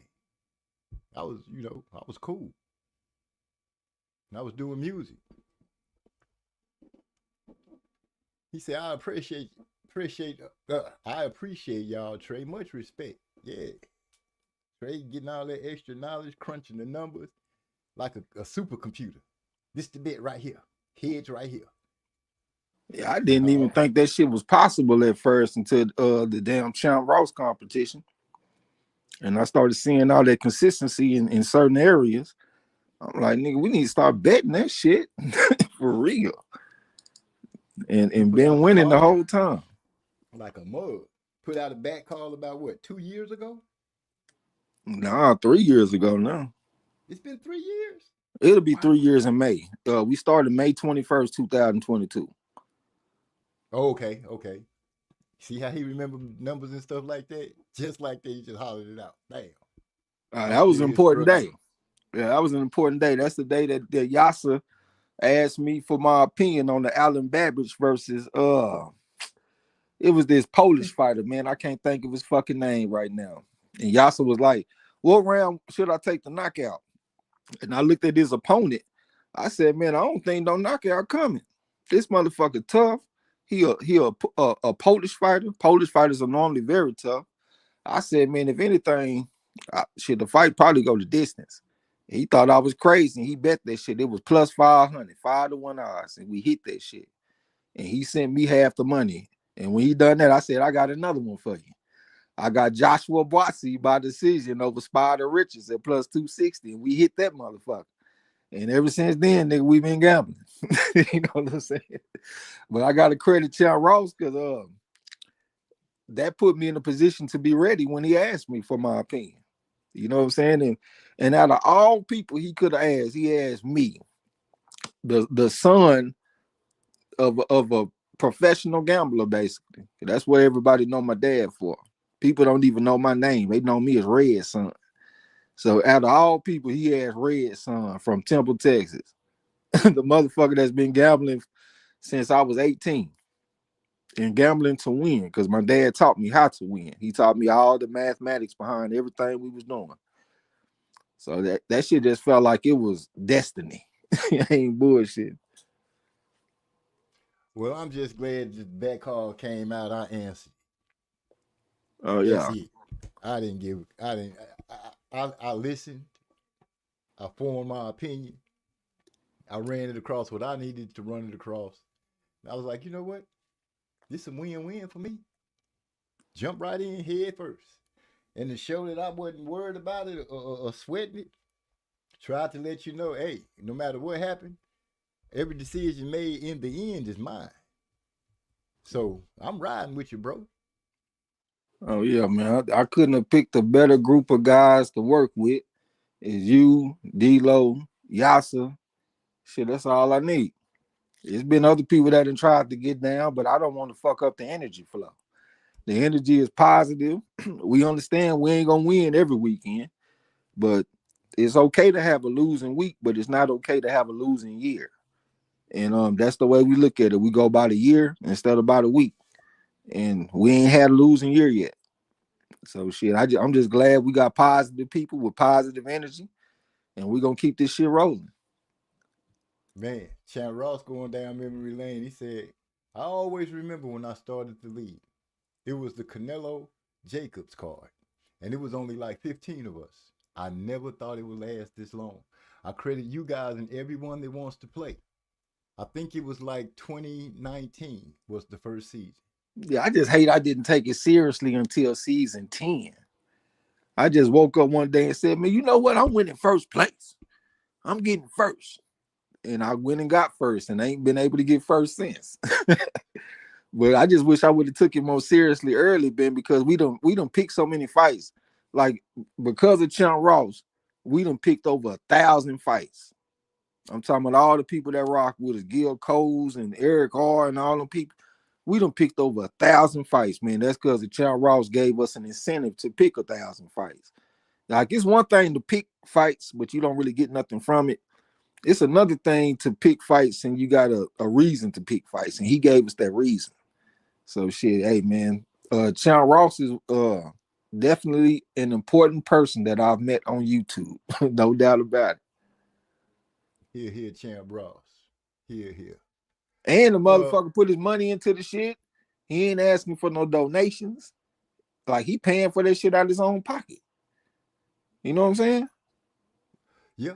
That's why I don't fuck with nobody but Champ Ross, man. There be people on Facebook that be sending me invitations to join the league and shit, man. I ignore all that shit. I roll with Champ Ross. And then I really think he got the toughest league, period. Because I done seen other people go win other leagues 5 or 6 times, but they can't win on Champ Ross. So they just let me know, like, this is a tough place to be. They got some good people off in there. I'm glad to see, like, Toby Bartlett doing well, because Toby Bartlett is a real boxing fan. Every single time I go to a fight that's on YouTube and I look in the chat, I see Toby Bartlett every time. That D. Jefferson dude, he cold as a motherfucker. It look like he got action to get him another championship this season. Nick Harmer, Remy, Geneva Warren, the coldest lady in the land. Like, man, there's some real killers off in the league, man. I'm just glad we got a chance to iron sharpen iron together.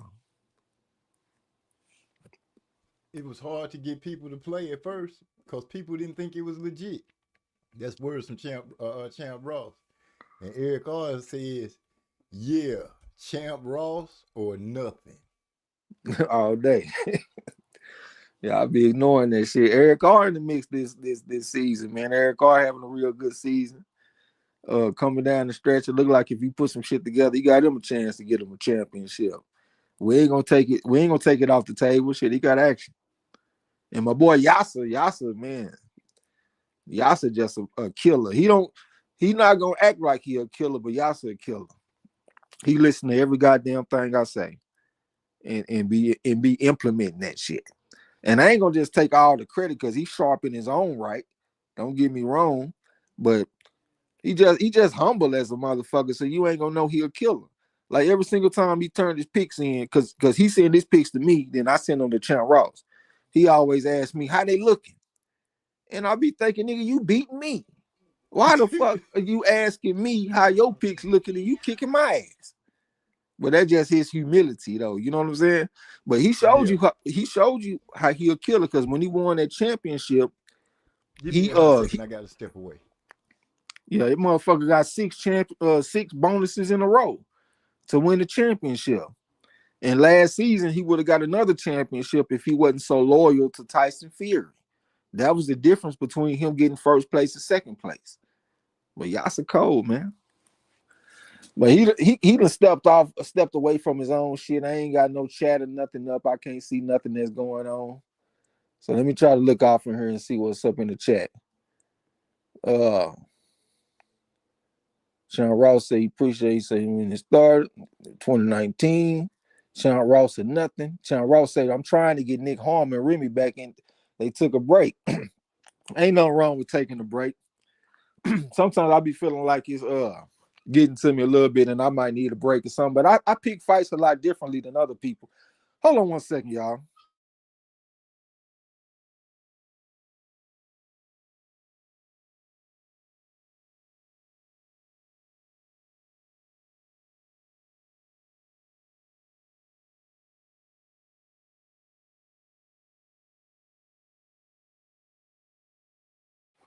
My bad, I had to go shut this motherfucking dog up and shit real quick, making all that goddamn noise. But yeah, man, I got a way to pick fights that don't take a lot of energy. So I can last a lot longer. If I was studying film and shit all the time, it would be a lot harder to stick around. And I know that's what they do. So they probably needed a break. You know what I'm saying? Gil Cole said Eric R don't want no smoke this week, though. Then he said he'll beat his Huckleberry. So we're going to go ahead and lock that in. Eric R versus Gil Coles. We're going to make Eric R minus 300 favorite. We got Gil Coles at plus 230. I'll be fair on the plus 230 for Gil Coles. Eric R said you can beat Lamont Roach this weekend. All right, I don't know exactly what you mean by that. Sean Ross said I always keep the donations open for people if they want to make the pot bigger, but I don't be begging nobody for nothing. We all just having fun picking fights. Yeah, that's why I give you credit. You know what I'm saying? Sean Ross said I picked Fury too. Yeah, man, that was the only difference between Yasser. Well, Yasser actually had one more fight that he could have made it a tie, but he made a bad pick. I don't know what the fuck made him do that shit, but that kept him from being tied for first. Salute to my boy D-Lo in the building. What's going down with you, bro? Salute. He say salute all. We just off here chopping it up about boxing and sports in general. We was talking about the Tank Davis versus Lamont Roach Jr. fight earlier, but we done moved on to some other shit. But feel free to bring it back if you want to. Eric Ross say Trey X did his dog like Denzel did Snoop and Training Day. Are you talking about me and Yasser? Yeah, I mean, I be teaching him what I can, you know what I'm saying? But he sharp in his own right though. You know, I give credit to Yasser. That's why I say I should be listening to him more, because sometimes he have ideas as far as bets and shit, and I don't listen to him, and he be right every single time. Sean Ross said next week will be early start, just heads up with Thurman in Australia, and there's always the crazy Japanese card. Man, I was thinking about that Keith Thurman fight, man. I think I might put me a little bet on Brock is it Brock Jarvis? I think that's the name of his opponent out there in Australia. Keith Thurman, this motherfucker, he ain't fought since 2022, if I'm not mistaken. I think he might have had one fight since he lost to Pacquiao. I want to say he had like, man, he done had like, this is what it is. He averages one fight every 2 years. I just don't think that. Yeah, I just don't think the activity is there, man. Brock Jarvis, I know he got stopped in one round against Leon Paro. But one thing about boxing, if you look at first round knockouts, that's the most overrated stat that there is. I just seen plenty of fighters get stopped in the first round and go on to whoop ass. One of them that comes to my mind is this Puerto Rican fighter. Fuck, what's his name, man? He knocked off a prospect from Top Rank, and then he went and won a big fight on Pro Box TV. I just can't think of his name right now, but he got stopped in one round. So that's not a good stat to tell how good a fighter is. I think Brock Jarvis might have a little action in this fight. I mean, they fighting on his home turf. It's with the Rose Family Promotions, and that's his promotional company that he with. I think the politics could be on his side, and plus he just been more active, and he young too. He's 27. I think this could be a tough fight. Hold on, my Amazon angel done slid into the building. We ain't seen her in a while. What's up with you? She said, what's up, MZ Trex in the chat. Mars, long time blessing. Yeah, definitely been a long time. Appreciate you coming through. What you about to say, OG? Shoot, I'm just trying to find out where we at in the chat so I can make sure I ain't lost or anything like that. Oh, Chan Ross said he always keep the donations open for people if they want to make the pot bigger. Yeah, I read that shit. You read that? Yeah. So where are we in the chat? So that way I know. Right below Almond Brown. Oh, the return of one time? Yep. John Ross said Thurman Wednesday in Australia. Okay. Yeah, I think we might have to put a little bet on Brock Jarvis, man. I normally don't take them type of bets because he ain't got a deep amateur background.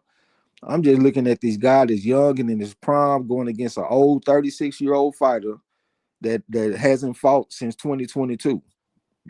And they got him as the favorite. They got Keith as the favorite? Yeah. He a pretty sizable favorite too. Last time I saw, it was around, I want to say minus 380, and they had plus 260 for Brock Jarvis.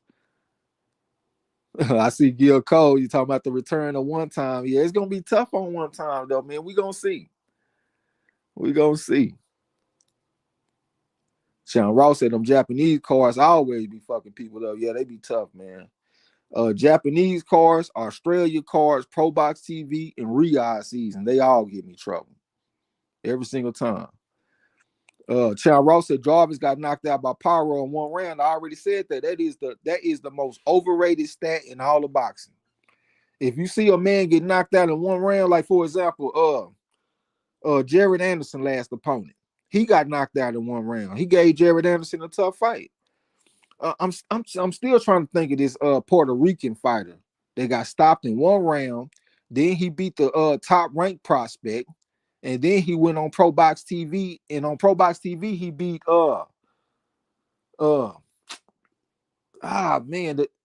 this guy. He fought both Jesus Ramos and he fought his uncle.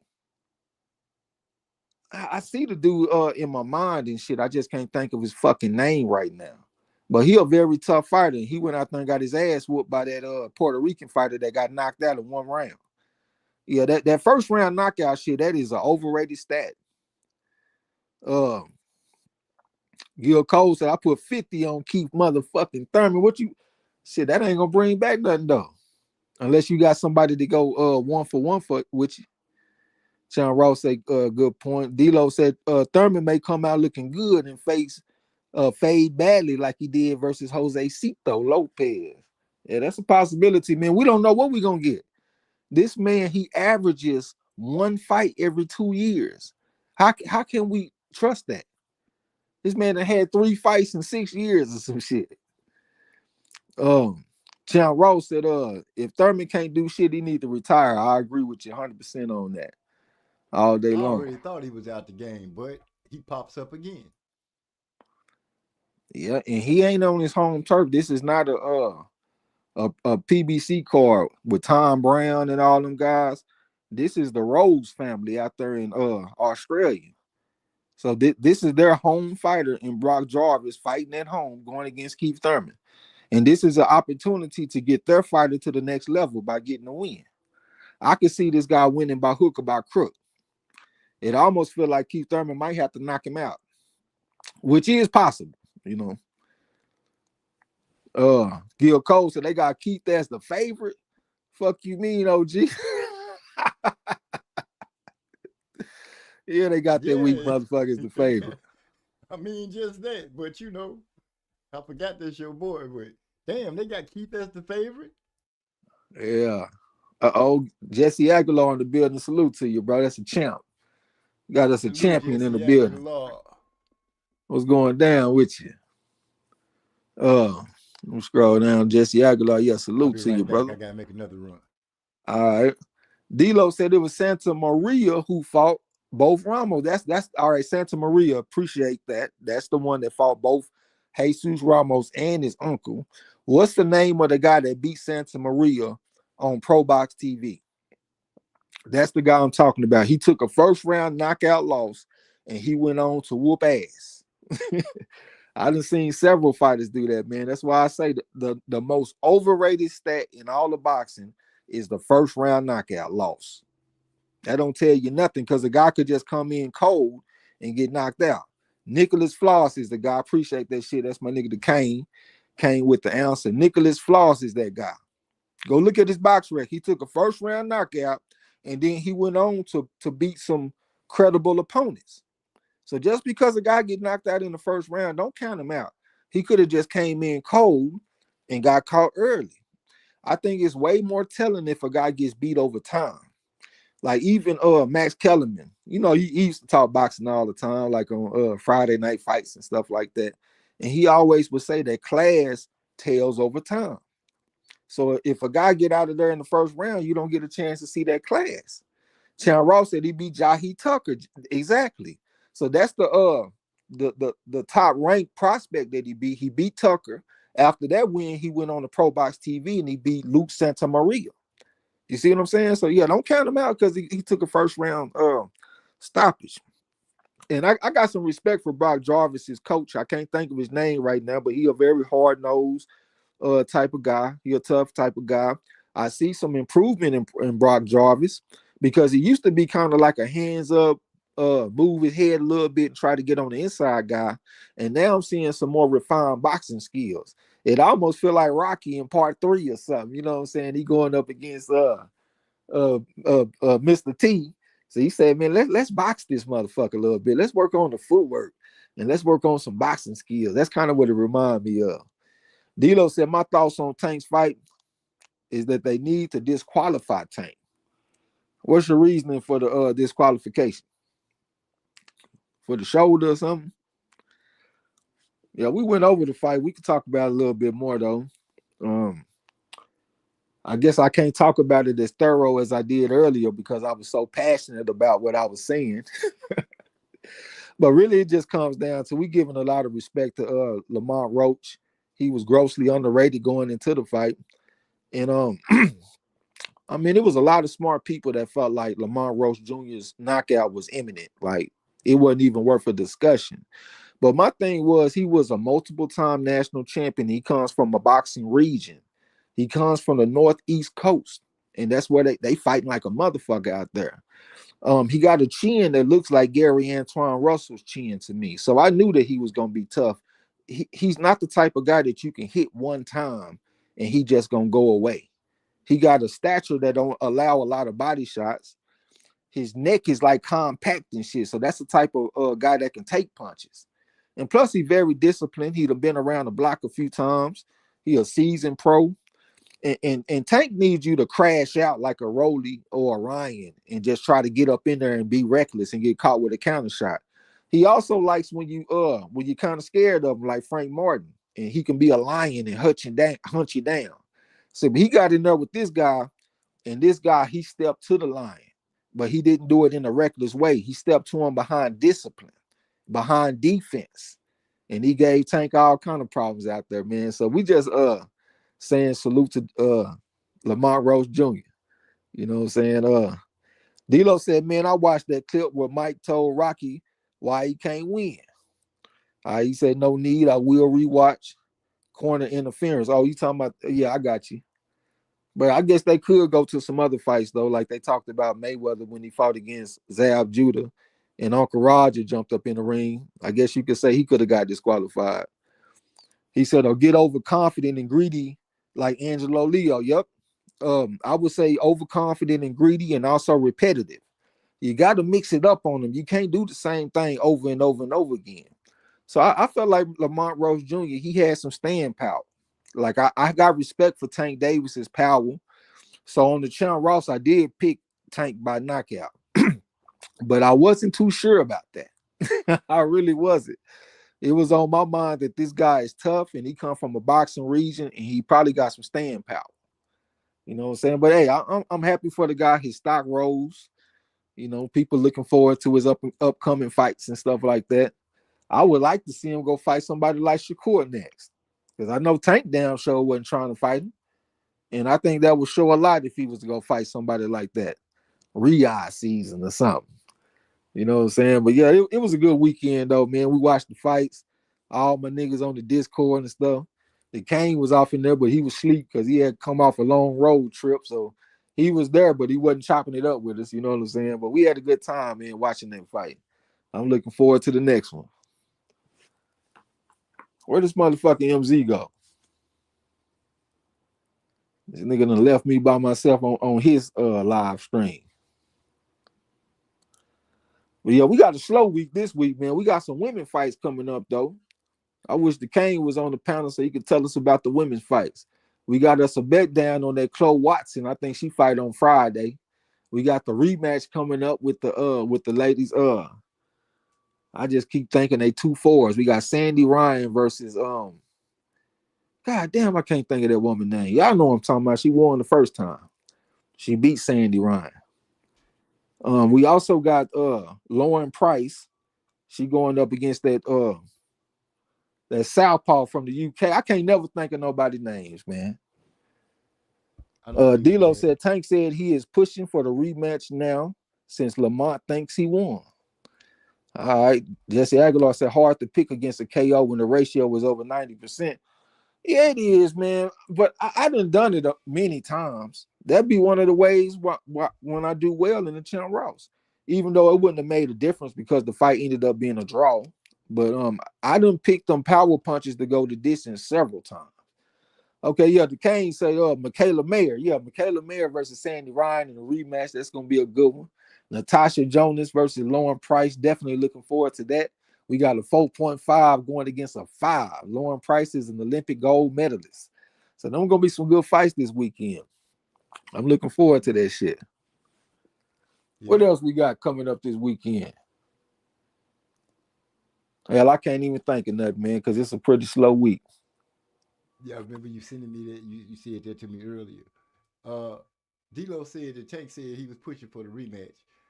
But you forgot to put on there, Lamont answered that and was like, pushing my side of the contract. He said his contract is already signed because you put a rematch in there because you were scared you was going to lose. So ain't no pushing in Lamont's eyes because, you know, he's saying that he already signed up for the rematch. So what you pushing for? Let's just go and get it done. He said if we don't fight, you scared. He also put that in there. I just remembered. Yeah, let me see if I can find the fights this weekend. Walter the Axeman on Pro Box. Yeah, I got him as an underdog in that fight too. He's 39 years old. Shit, he made me look stupid when he fought against Joseph Adorno. I thought Adorno, he been active. He got the amateur background and shit. What is that motherfucker?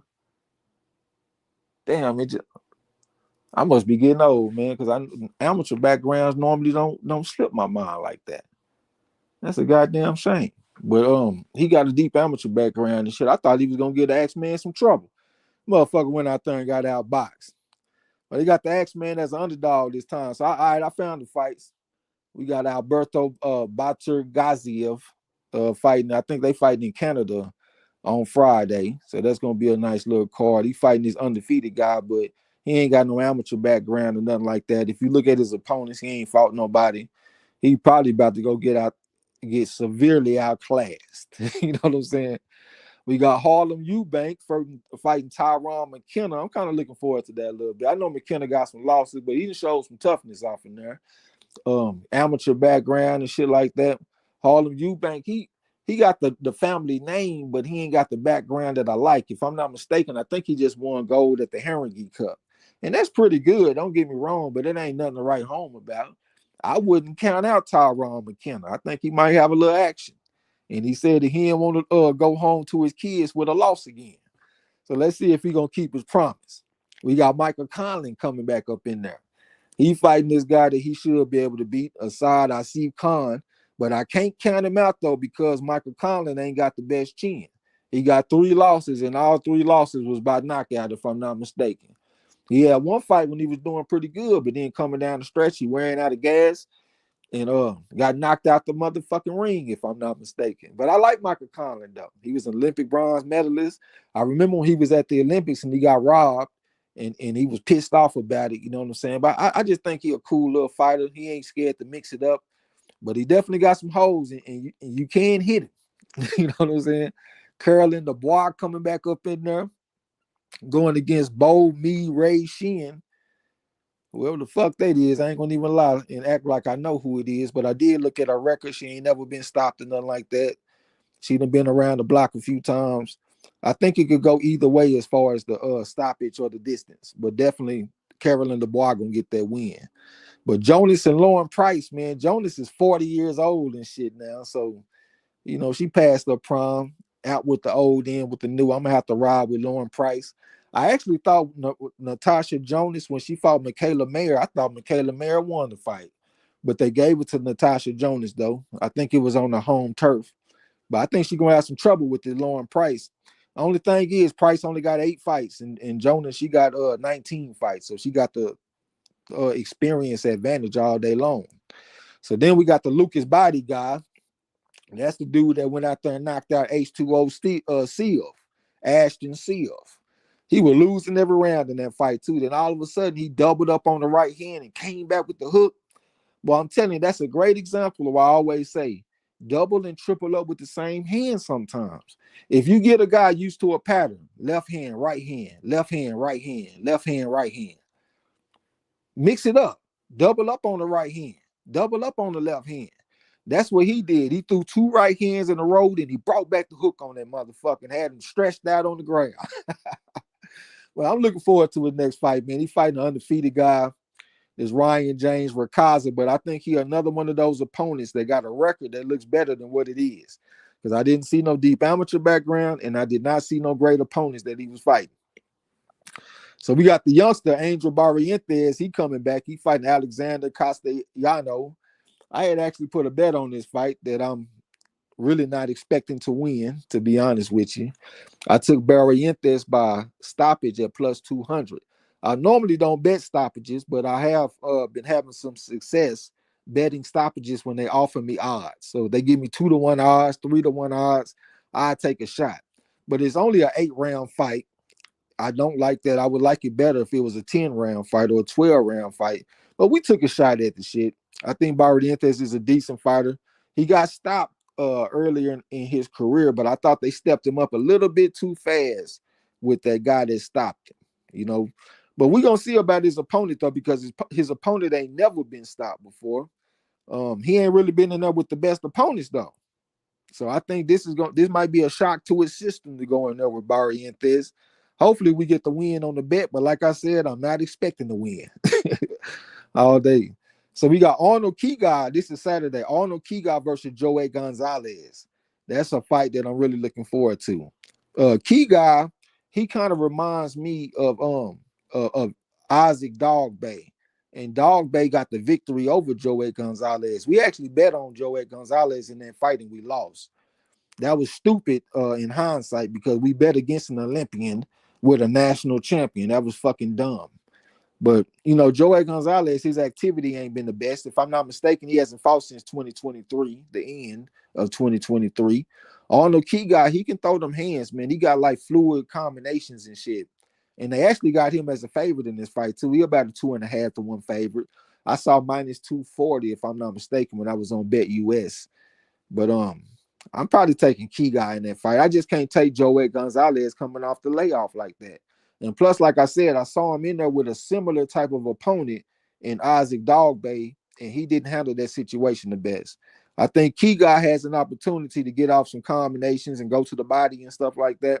That should be a good fight, though, because Joey Gonzalez is nobody's punk. You ain't going to hit him one time and he go away. Like, he going to come fight and fight hard. So then they talked about the Nicholas Walters fight going against this Luis Torres guy. I didn't see nothing special with Torres when I was looking at his box rec and stuff, though. They got him as a favorite over Nicholas Walters, but, you know, that makes sense because Torres in his prime and Nicholas Walters, he's 39. But, you know, he showed something against Joseph Adorno, so I'm not going to take it off the table that he can show something again.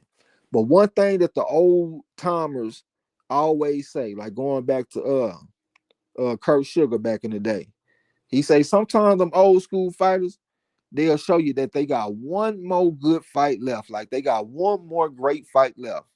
And I'm wondering, did the Axeman Nicholas Walters, did he have that fight against Joseph Adorno? Was that his last one great fight left?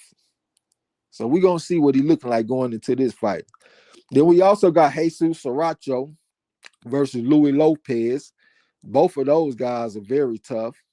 I like Saracho. I done picked him a few times. I took a loss when he fought that, I want to say Dominican fighter. He was a southpaw. I thought Saracho beat him, to be honest with you. A lot of people did, but they gave the decision to the other guy that I can't think of his name right now. But he a good fighter, tough fighter. Louis Lopez is a very tough fighter too. If Saracho beat him, it's most likely going to be by decision. But those are Pro Box TV fights, and I'm not very good at picking Pro Box TV fights. I routinely lose. Even though I did get a win last week, though, because I took that oh man, what the fuck was that dude name, man? Let me see if I can find it real quick. Yeah, I'm in the spot. Bragging about how it's hard to pick their fights. That's it's very hard to pick their fights. What the fuck? Selling point. We had got a win last week, man. That Anthony Cuba. His name was Anthony Cuba. I can't find the damn fight though. It was Anthony Cuba. We had him by decision on the Pro Box card, and we got the win. But outside of that, man, we normally be losing. You know what I'm saying? I do not be excited to be picking them Pro Box TV fights at all. Other than that, we normally be losing. No, we don't. We lose sometimes. Pro Box just at the moment have our number. That's all. Oh, that's what I'm talking about. We normally lose on Pro Box. We lose on Pro Box. We lose on Riyadh season. If I just go crazy and bet Japan cards, I lose. And Australia cards, I lose. But I have changed my strategy though. Like when it comes to Australia and Japan, I don't go in looking for a winner. I only bet the fights that I think can go the distance. And I just pick the fight to go the distance. And since I've been doing that, we've been winning. But when I pick a winner, we be losing like a motherfucker on them type of cards. Yeah, I got you. D-Lo saying, I don't know if he's referring to the video. Jonas is 40 and can't remember who she didn't fought or didn't fight. But I'm Yeah, you rocking talking with about that Jonas. clip he posted because she told Lauren Price that she beat her in the amateurs. And Lauren Price said, "You beat me in what? We ain't never even fight." And she told me, "Yeah, I did. I beat you at the World Championship." She said, "Bitch, you fought Becky Price or something. You ain't fought me. You fought another Price." And then Jonas was looking like, "Oh, okay. Yeah, I fought one of you motherfuckers. I know I whooped one of y'all." All y'all looking alike right now. Yeah. Man, who we got in the house with us? Cromont Roach. It's got to be hyphy. Man, I cannot find this motherfucking fight that we had bet on with Anthony Cuba. Okay, there go Decaying right there. Myers definitely won versus Jonas. Price only drawback is keeping her hands down. But Jonas is due for a loss. She due for one, huh, man? Cause I agree with you. I thought Michaela Mayer beat her, man. Yeah, she's supposed to lost that fight, man. I'm with you all the way. That's my boy right there. What's going on, Katie? What's happening, brother? Jeez, you got it. It's been a minute since I heard of you. Heard from Yeah, you. man, I just had to come in here and eat my crow because I said I was one of them who was in the number that felt the knockout loss was imminent for our man Roach. But he came in there with them solid fundamentals, man, made Tank look normal. So, I got to give the man his props. I was very impressed, just like I was with Ortiz when he fought Madrimov. He came back looking like the old Ortiz. Roach came in there. When I seen him fight before, he looked like he didn't protect his head enough. But his fundamentals very solid, kept his hands up. I thought he did a lot of good baiting, what I'm saying, opening Tank up. So hey, props to Lamont Roach, man. I came to eat my crow. Props to Lamont Roach, man. Yeah, give it to him. Give it to him. Champ Ross said Trey X next week Belonga's opponent, Jonathan Gonzalez. I don't know if you remember him, but he was on the HBO back in the day. He took 10 years off. Crazy shit. Jonathan Gonzalez. I can't think. The only one I remember off HBO was Unieski Gonzalez from Cuba. I can't think of Jonathan Gonzalez. Who he fight? Next week, Belonga's opponent. You know what I'm saying? Who did he fight? Like to jog my memory on who he talking about. Shit, 10 years ago, 10 years off, man, I'll be surprised I'm surprised you even remember him. Yeah, Jonathan Gonzalez. Yeah, the only thing that's coming to my mind right now is La Bomba. They went over there and beat that Iwata motherfucker in Japan. We got paid on that shit too. That's probably why I remember. Shit.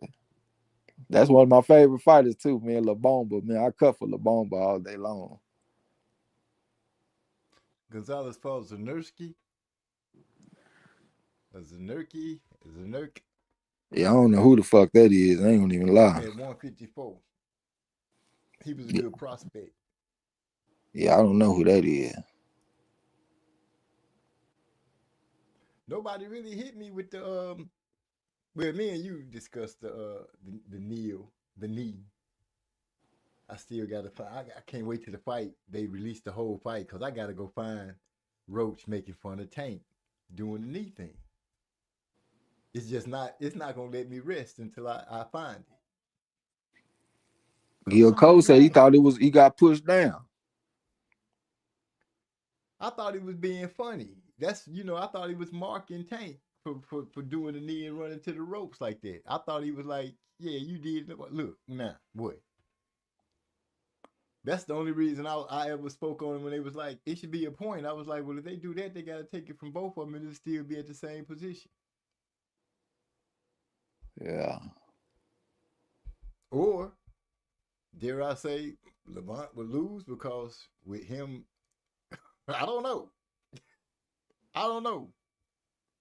It would still be the same thing, wouldn't it? It would still be a draw. I mean, if they counted both of them, yeah, it'd be a draw. Yeah, so I didn't see Lamont go out there and whoop Tank's ass. and vice versa. I didn't see Tank go out there and whoop Lamont's ass. I seen Lamont go out there and actually be exactly who he said he was gonna be. Tank fell short on beating his ass because of what the people were saying in the crowd. But I don't really think that he believed that he was gonna knock out Roach. And now looking in hindsight, going off of what you said about Tank having a fear of losing, the two fights that he pulled off on Lamont was close fights in the amateurs. They were close. So I guess if the thought of losing may have loomed heavy and big, if I had to guess, it would be right at that fight with Lamont Roach, because the both times that I beat him, it was close.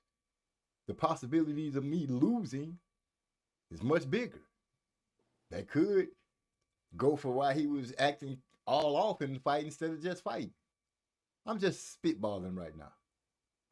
I can't lie. I was happy to see that motherfucker get humbled a little bit. I was happy to see his fans get humbled. My mom had came over earlier. She was tight in a motherfucker. That was my first time seeing her since the fight. She came over tight too.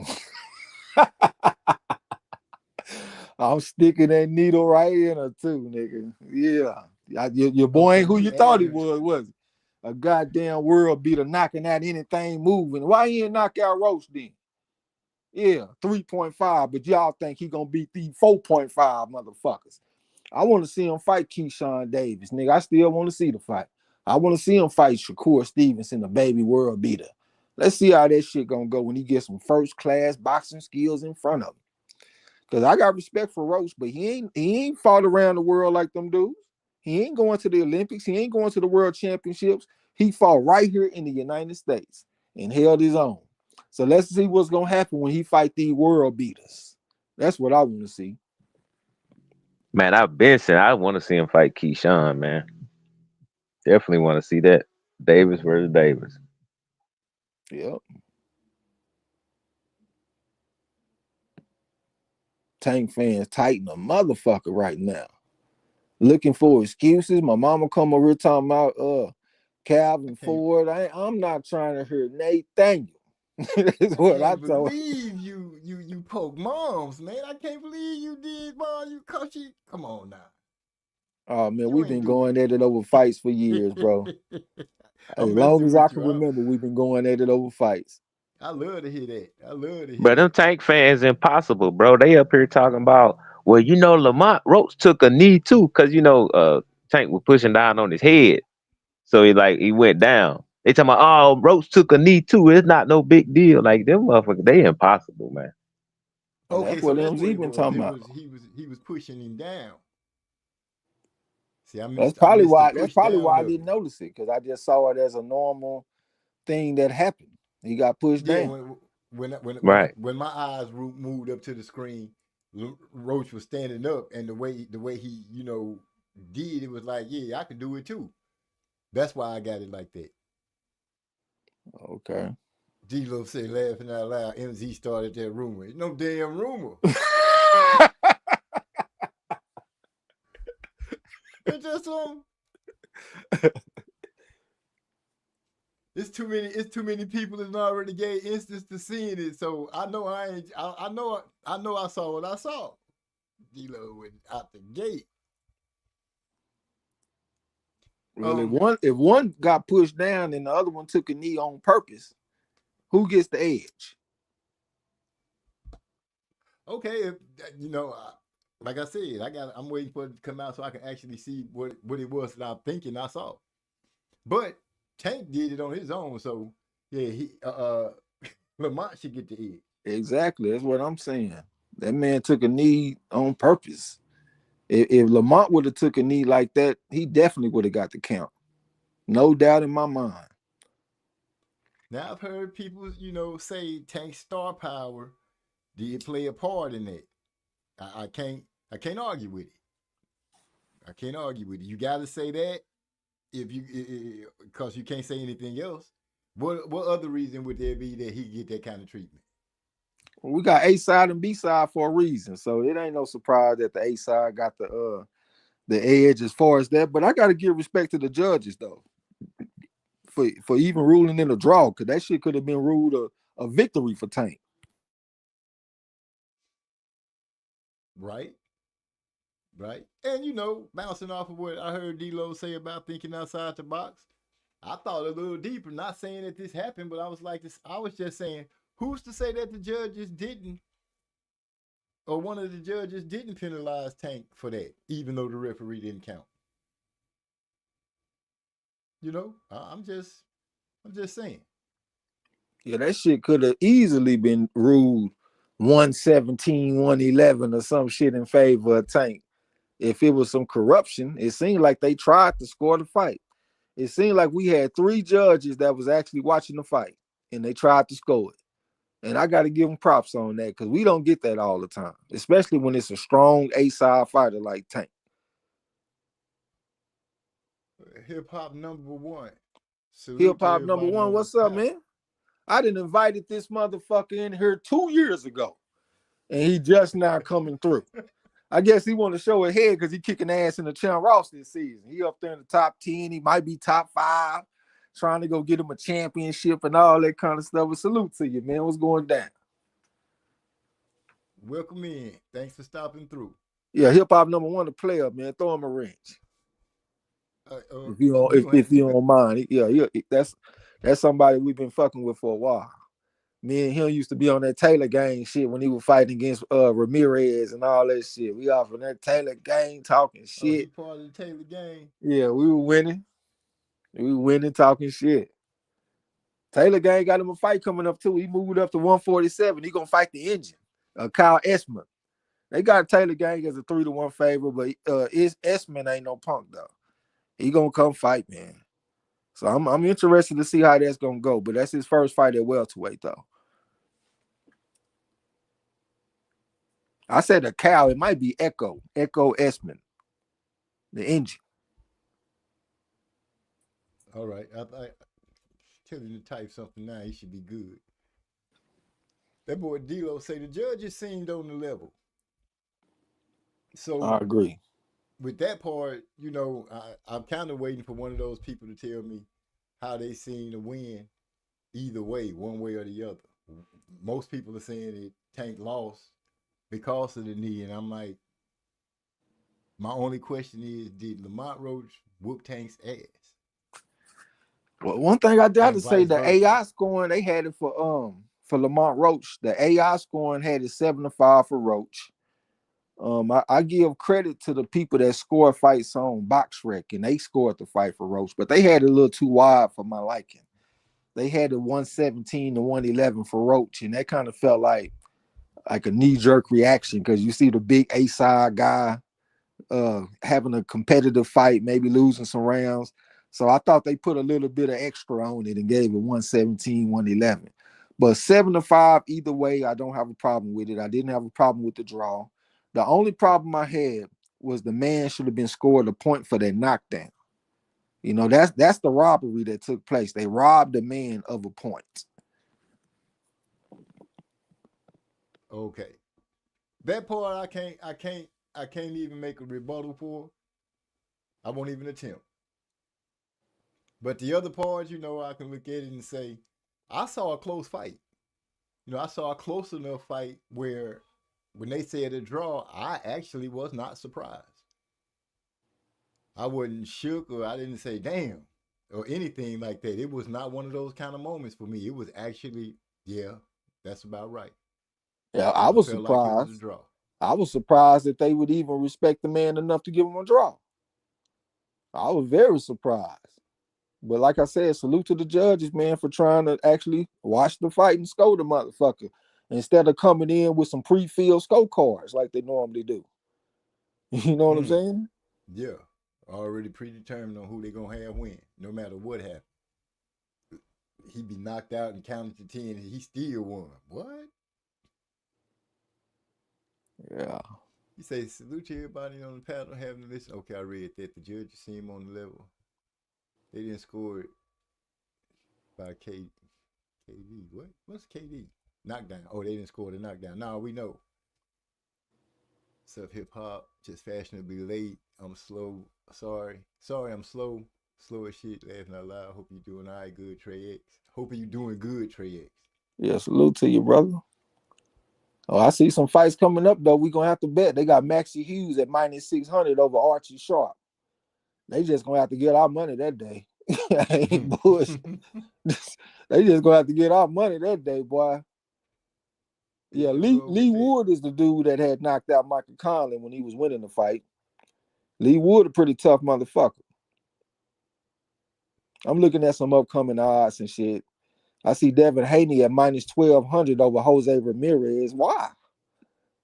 Why is the man 12-1 favorite over Jose Ramirez?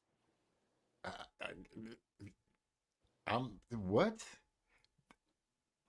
No. They got Teofimo Lopez as a. Oh, my bad. What'd you say? No, I was just thinking to myself, this is his comeback. This is not an easy fight. How are they figuring that he that much better? And he coming off a layoff too. Jose Ramirez, he was an Olympian. He a 4. Devin Haney, you know, he was just national champion in the United States. So he had 3.5 going against a 4, and he had 12-1. I mean, I know it's out with the old in with the new. Maybe they feel like Jose Ramirez been at 140 for too long, and he should be going to 147 by now. So maybe he'll be a little too weak for Devin Haney. But I'm not sure, man, because like I just saw Devin Haney, he fought a guy that's 5'10" and had a little trouble with that that dynamic, in my opinion. I think he looks better when he fights shorter guys, where he can be the matador against the bull. If he fight against a taller guy, it seems like the angle of the punches are a little bit different and they give him some trouble. So now he got another 5'10" man coming in, and Jose Ramirez. Like, we remember when Teofimo Lopez, when he had fought against Masayoshi Nakatani, and he said after the fight, he said, man, I ain't fighting no more tall people.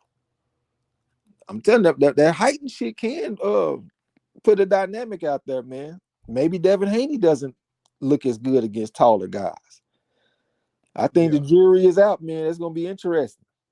It's gonna be a lot different. It's gonna be a lot different for the simple fact they not boiling they sales down to 140. D-Lo speaking on it too. I was gonna catch on to that. Hip Hop #1 subscribed. I appreciate that, man. Thank you very much. Yeah, this is where we be at, bro. We be on MZ channel every Tuesday. I know it's Wednesday, but he had to do something last night, so we came back with something today. Well, he came back with something. I just jumped on the panel with him. This his shit. You know what I'm saying? It's a block family thing. It's a we around here. Yeah, this is where we be at, bro. Shoot, where was it? Yeah, this fight that Devin is getting ready to fight in, which I'm glad we were speaking on them, because I was gonna speak on this weight thing. They fighting at 144 or higher. They might end up at 147 because it's being spoke on that Devin not gonna fight no more except at 147. So this is one of those fights, again, a catch weight. These boys here been fighting catch weights for a minute. That might favor Ramirez though. I think it might be a little better if they fought at 140. If they gonna fight at a catch weight against a man that should have been going to 147 a little while back, and they giving him a little break on the weight, I think that could favor Ramirez. Yeah, but see, the thing is, Devin is on they got him saying that it was hard for him to make 140 already. It's hard for him to make 140, so they looking at it for helping him too. He's about to go against a naturally bigger man. I think this would be better for Ramirez, because he don't have to drain himself down to 140. It's already a hard fight for Devin. I'm just having a hard time wrapping my mind on the odds that you said they got for him. I don't think he stand that much better to beat this man. If anything, I'm saying it's 50-50. He's normally the bigger man in the fights, Devin Haney. Every fight he have, he the bigger guy when it comes to fight night. This might be one of the times he ain't the bigger guy. We just saw him against Ryan Garcia, wasn't a bigger guy. He was taller, more weight, and he hugged the man out for the most part. Now he's going against Jose Ramirez, a 5'10" Olympian that's coming off a loss. He got a good coach in Robert Garcia. So I got Robert Garcia versus Bill Haney. Man, the more I look at it, the more I do not like that 12-1 odds for Devin Haney. If you want to come in and say 2-1, if you want to say 2.5-1, I ain't gonna say too much, but 12 against Jose Ramirez, of a former unified champion. And he got a style that's good for Devin type of style because he come in with his hands up good, bobbing and weaving, head movement, behind the jab, and he goes to the body with the hook. He got a good hook in general. I'm seeing Devin Haney having some problems with the hook, especially coming from a tall man. I think this is a very interesting fight, especially with Devin Haney coming off a layoff. It don't look good to me. I think Devin Haney, like his biggest wins over Kambosos and all that kind of shit. That shit's overrated. What the fuck is Kambosos? Like, who is his best? Who is Devin Haney best wins? Loma. That was the best win. Yeah, that was a good one right there. I give him that. Even though this is different because we got a much bigger man, like Lomachenko, about 5'5", and he got a 5'10" man coming to town. But a lot of people thought he lost to Lomachenko. As a matter of fact, I think DeCane said he felt like Lomachenko won the fight. So we done had some credible, smart people that felt like he lost that fight against Lomachenko. So I don't even know if we can use that fight. I mean, it was close. That's the only one on the record that we. That's the only one on the record we can use. Like, I'm not gonna lie, since we've been talking about Devin Haney coming back, we've been saying, the dude need a touch that he could look good in. Yeah, they probably thinking he could look good in this, but 12-1, he ain't looking that good. What they fighting on? Is this some Riyadh season shit or something? Because I think that's the same card as Canelo and William Skull. So if this is Riyadh season, this could be an example of how Turkey can get you fucked up. Like you need to be coming back and getting your confidence back on point. Let's go out there and have a showcase fight where we beat the brakes off a motherfucking feel good about ourselves. But you don't get that. They put you right in there with Jose Ramirez, who's coming off a loss. So he's gonna be coming in full of piss and vinegar. He gonna be, I'm talking about gravel in his gut and spit in his eye. He is not gonna be a happy man coming into this fight. He gonna bring it. But at the same time, we did see Jose Ramirez get outboxed by Arnold Barbosa. So maybe Devin Haney can do what Barbosa did. But I'm thinking that Jose Ramirez is going to be sharper for this fight than he was for Barbosa because he did go 10 rounds against Barbosa. So I think that knocked off some rust and sharpened him up a little bit. We going to see. We got Teofimo Lopez going against Arnold Barbosa in May. That shit. I hope Barbosa's whoop his ass, man. I'm not going to lie to you. Teofimo has rubbed me all kind of wrong ways. Man, I'm happy for Barbosa. Barbosa getting his paper right now. I ain't talking about just money. I'm talking about getting his paper in the ring. I don't know where we come from. Getting your paper mean that you fought like a motherfucker. So when I say get your paper, that's what I'm talking about. But he had to fight against Ramirez. He been wanting Ramirez for a while. He got him and he beat him. Then he turned around and went across the pond and went and fought Jack Catterall. Catterall talking shit, thinking he a bad motherfucker because he done beat O'Hara Davies, he done beat Josh Taylor, and he beat Regis Prograis. Went out there and got beat by Arnold Barbosa. We had Barbosa by decision at plus 300 too, so salute to him for winning that bet for us. But he been on it, and now he going right into a fight with Teofimo Lopez. Barbosa is not playing around. Like, he trying to get out there. He trying to lock it up with him. So I got nothing but respect for Barbosa, how he been moving. And he been wanting Teofimo for a while too. So I've been seeing fighters when they want to fight it for a while, then they finally catch him, they beat the hell out of him. Like K.L. Brook when he fought Amir Khan. Earl Spence and Terrence Crawford. Crawford wanted him, finally got him and gutted him. You know what I'm saying? If we think long enough, we can come with a few more examples. You know what I'm saying? I was listening to Barbosa in the press conference. He sound like he want T.O., and he spoke on the fact that he been wanting this fight for a minute when they was at Top Rank.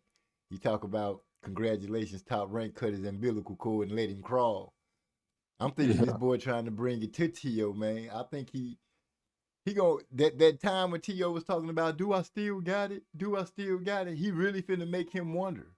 He gonna make him wonder early in the fight, in my opinion. He gonna bring that. He gonna bring it to T.O. T.O. He gonna bring some pressure to make T.O. have to start backpedaling. I don't know about pressure because that's not how he fight. He's a boxer, but he got a little height. He about 5'9", 5'10".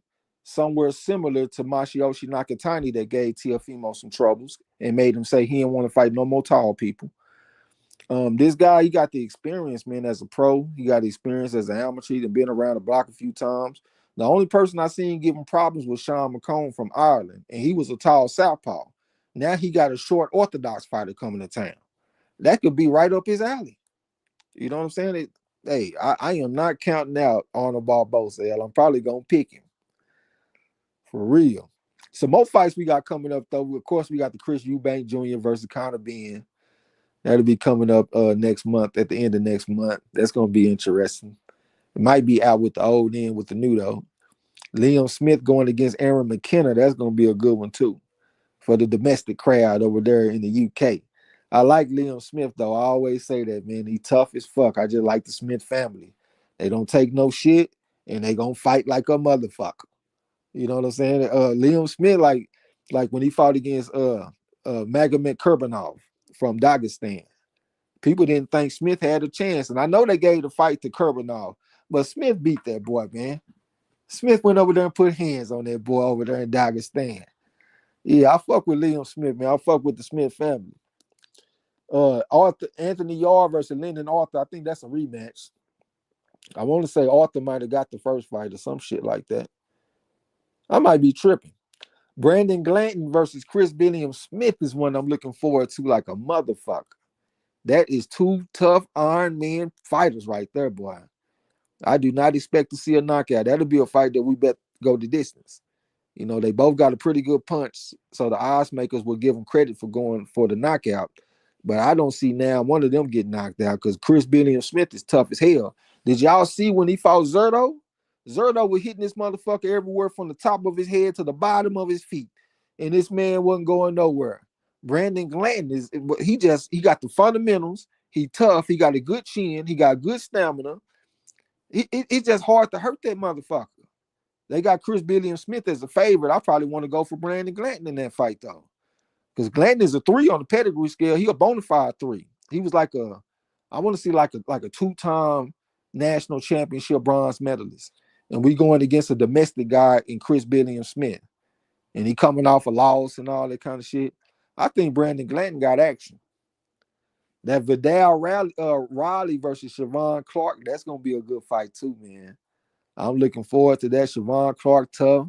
Vidal Riley got the pedigree. Both of them got some pedigree. That's going to be a damn good fight. Ben Whitaker getting a rematch against Liam Cameron to go right that wrong. He fucked our money off when they fought the first time because we had to fight going the distance. This motherfucker going to get knocked out the whole. I don't know if he got knocked out. Maybe he got clotheslined out the ring. I don't even remember what happened. I just remember seeing the man go out the ring and fucked our money off. That's what I remember. He talking about he hurt his ankle. And we was out our Ben Whitaker? Ben Whitaker. Yeah, they went out the ring. They went out the ring that fight. How'd they go out the ring? Did he get knocked out the ring? Did he get wrestled out the ring?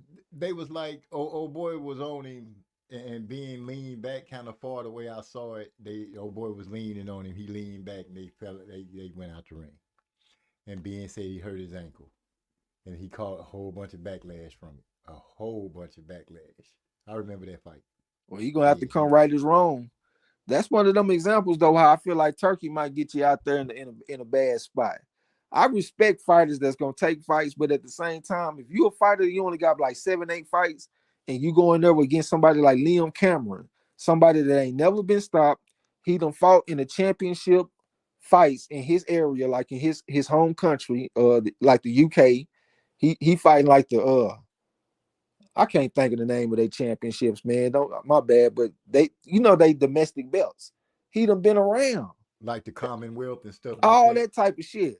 He done been around, man. He done fought for all that type of shit. You can't count him out.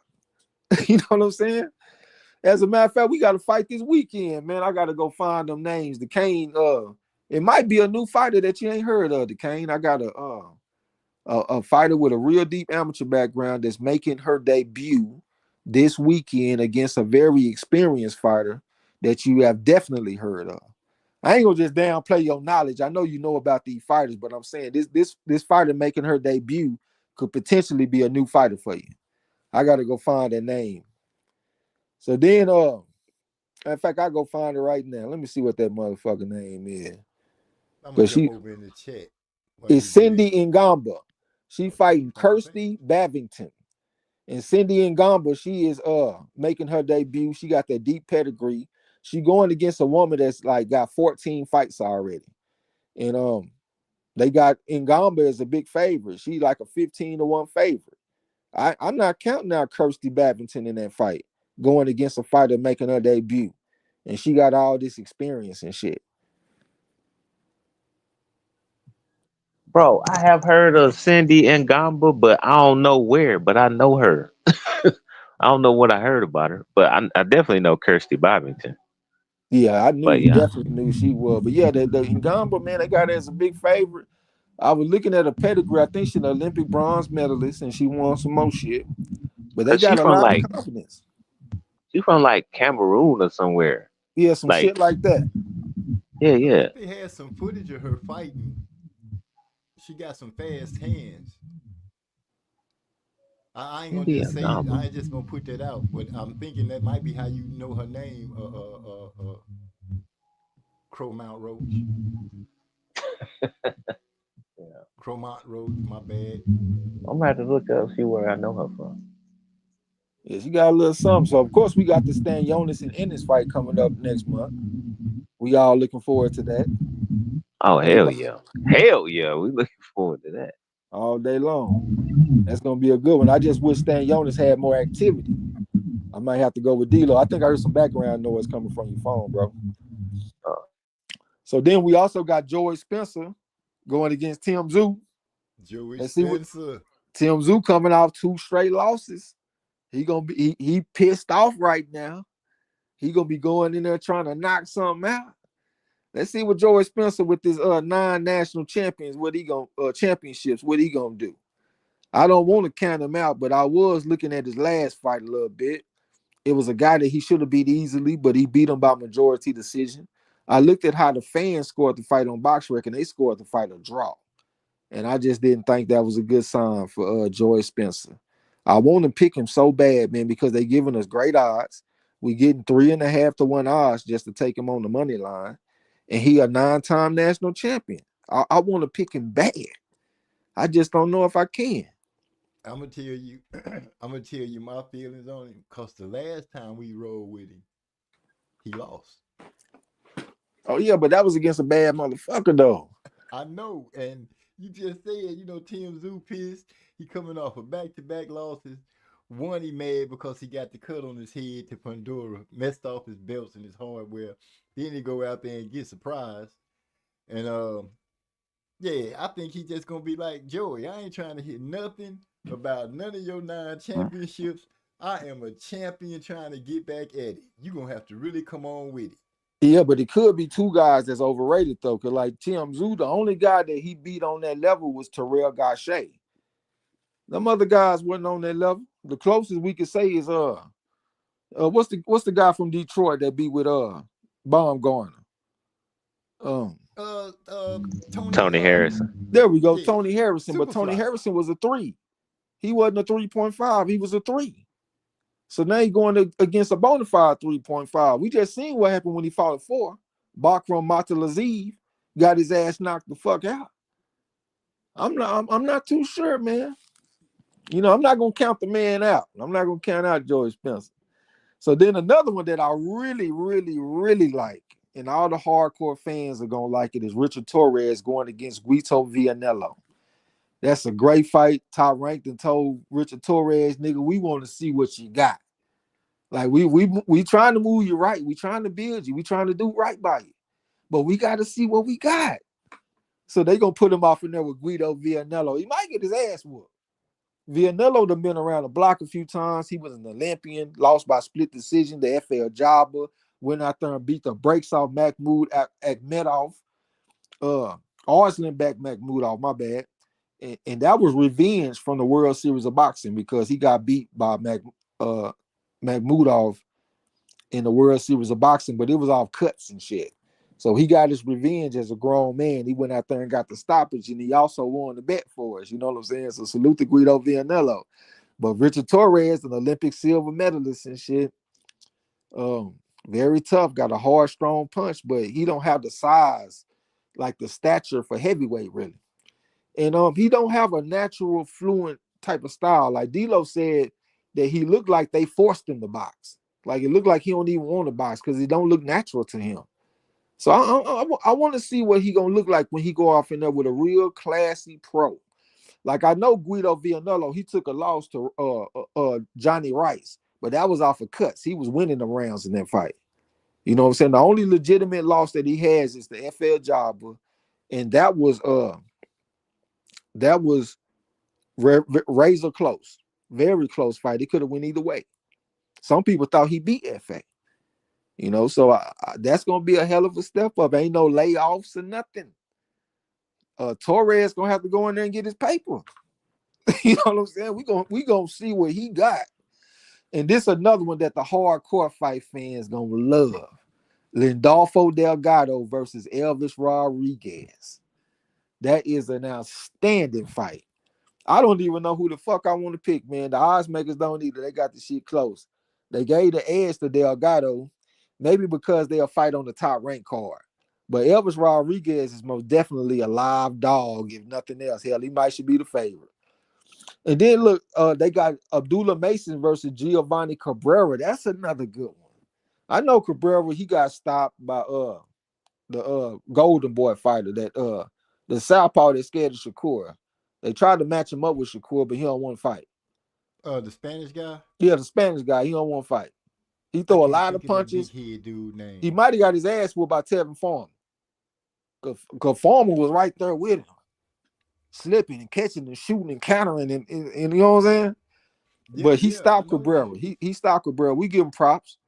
But Cabrera is a tough fighter, though, man. He a good fighter, too. You know what I'm saying? I thought that was a little bit outside the ordinary for him, but he did get stopped on a body shot, though. So I don't count that against fighters as much when they get stopped by body shots. Williams Zepeda. Williams Zepeda, there we go. Appreciate that shit. He got the stoppage over Giovanni Cabrera. So I think this is a good fight for Abdullah Mason.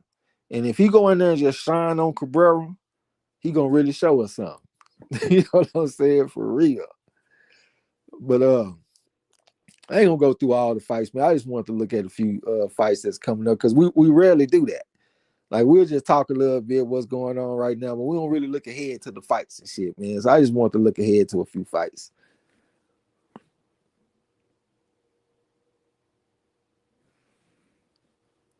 You on mute if you're talking.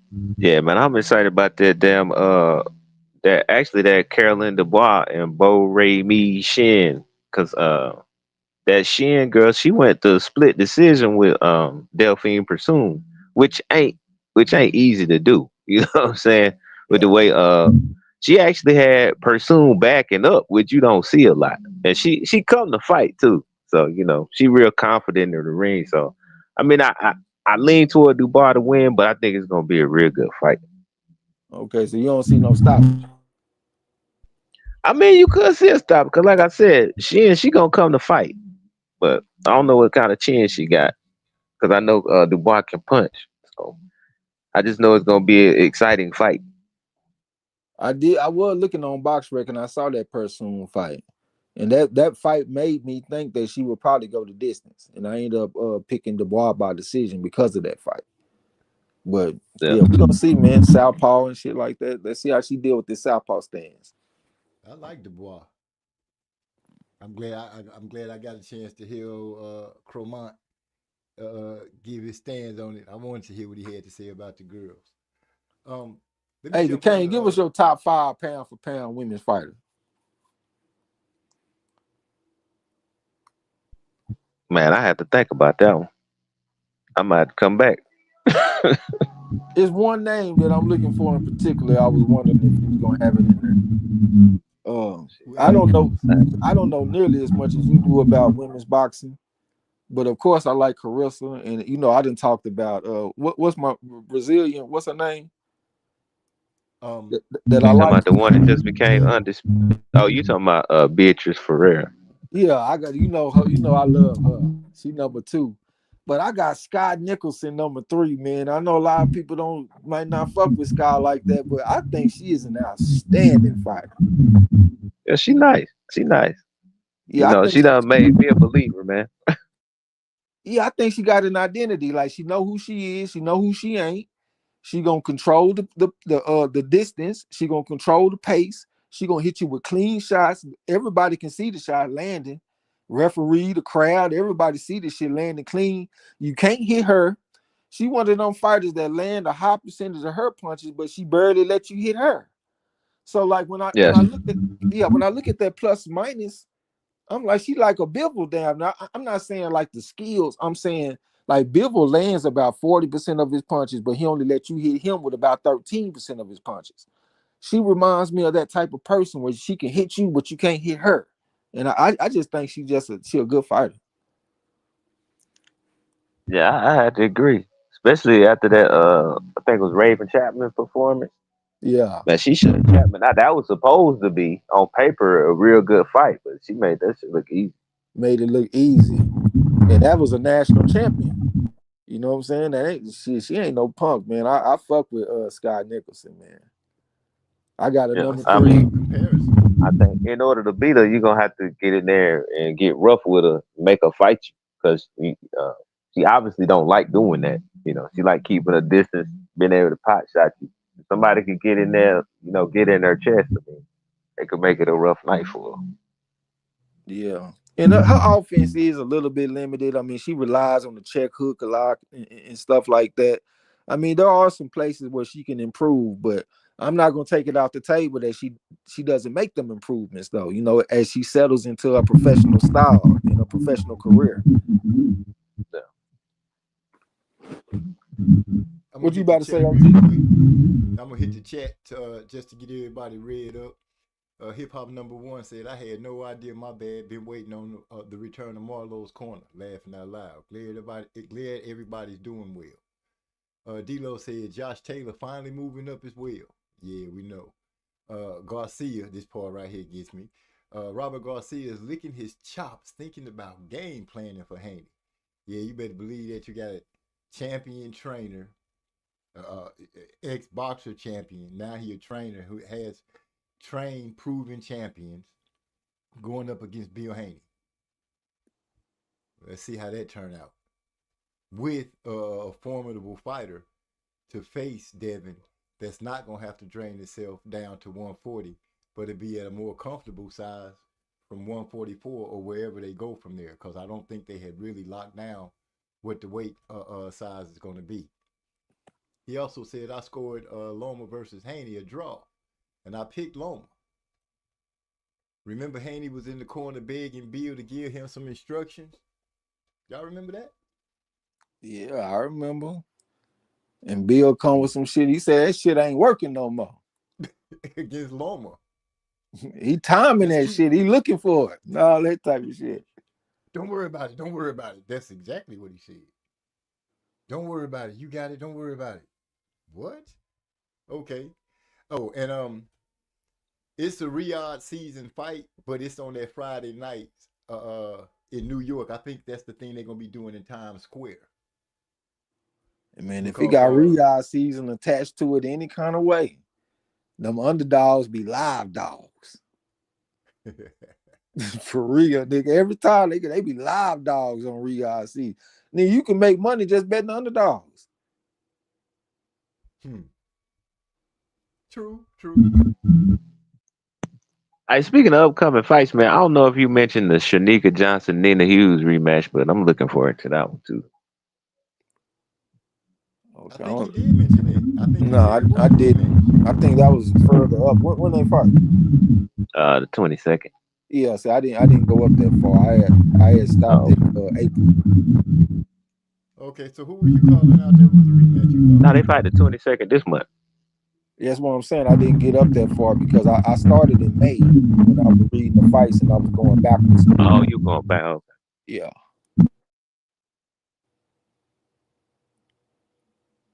What'd you say, OG?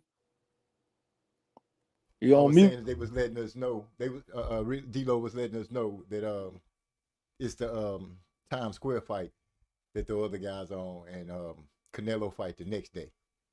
Okay. I still think it's janky though. Like anything associated with Riyadh season, A You little got to janky. sit back and try to crunch the numbers a little more.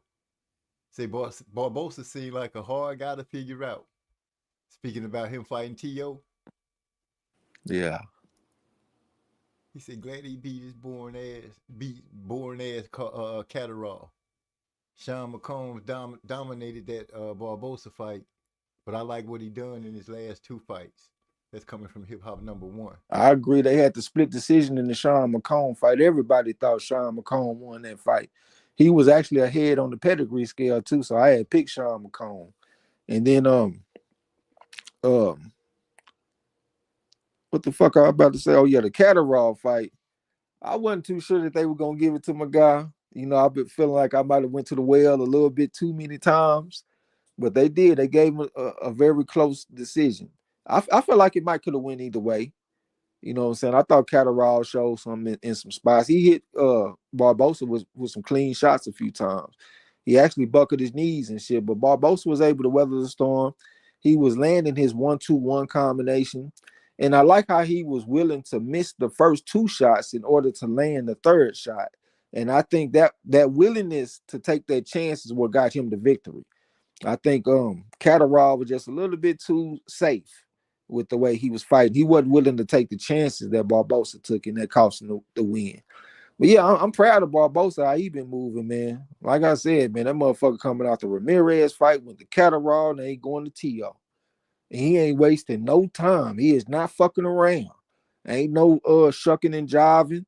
I'm talking about he taking opportunities, nigga. Ain't no layoffs or none of that shit. That's what we're looking for. D-Lo say T.O. was supposed to fight Barbosa several times, but kept turning the fight down. That's why he and Top Rank started beefing. Mm-hmm. Maybe T.O. knows something that he don't want the rest of the world to know. I think he want to fight them short guys, man. That's what I think. I don't think he want these type of opponents.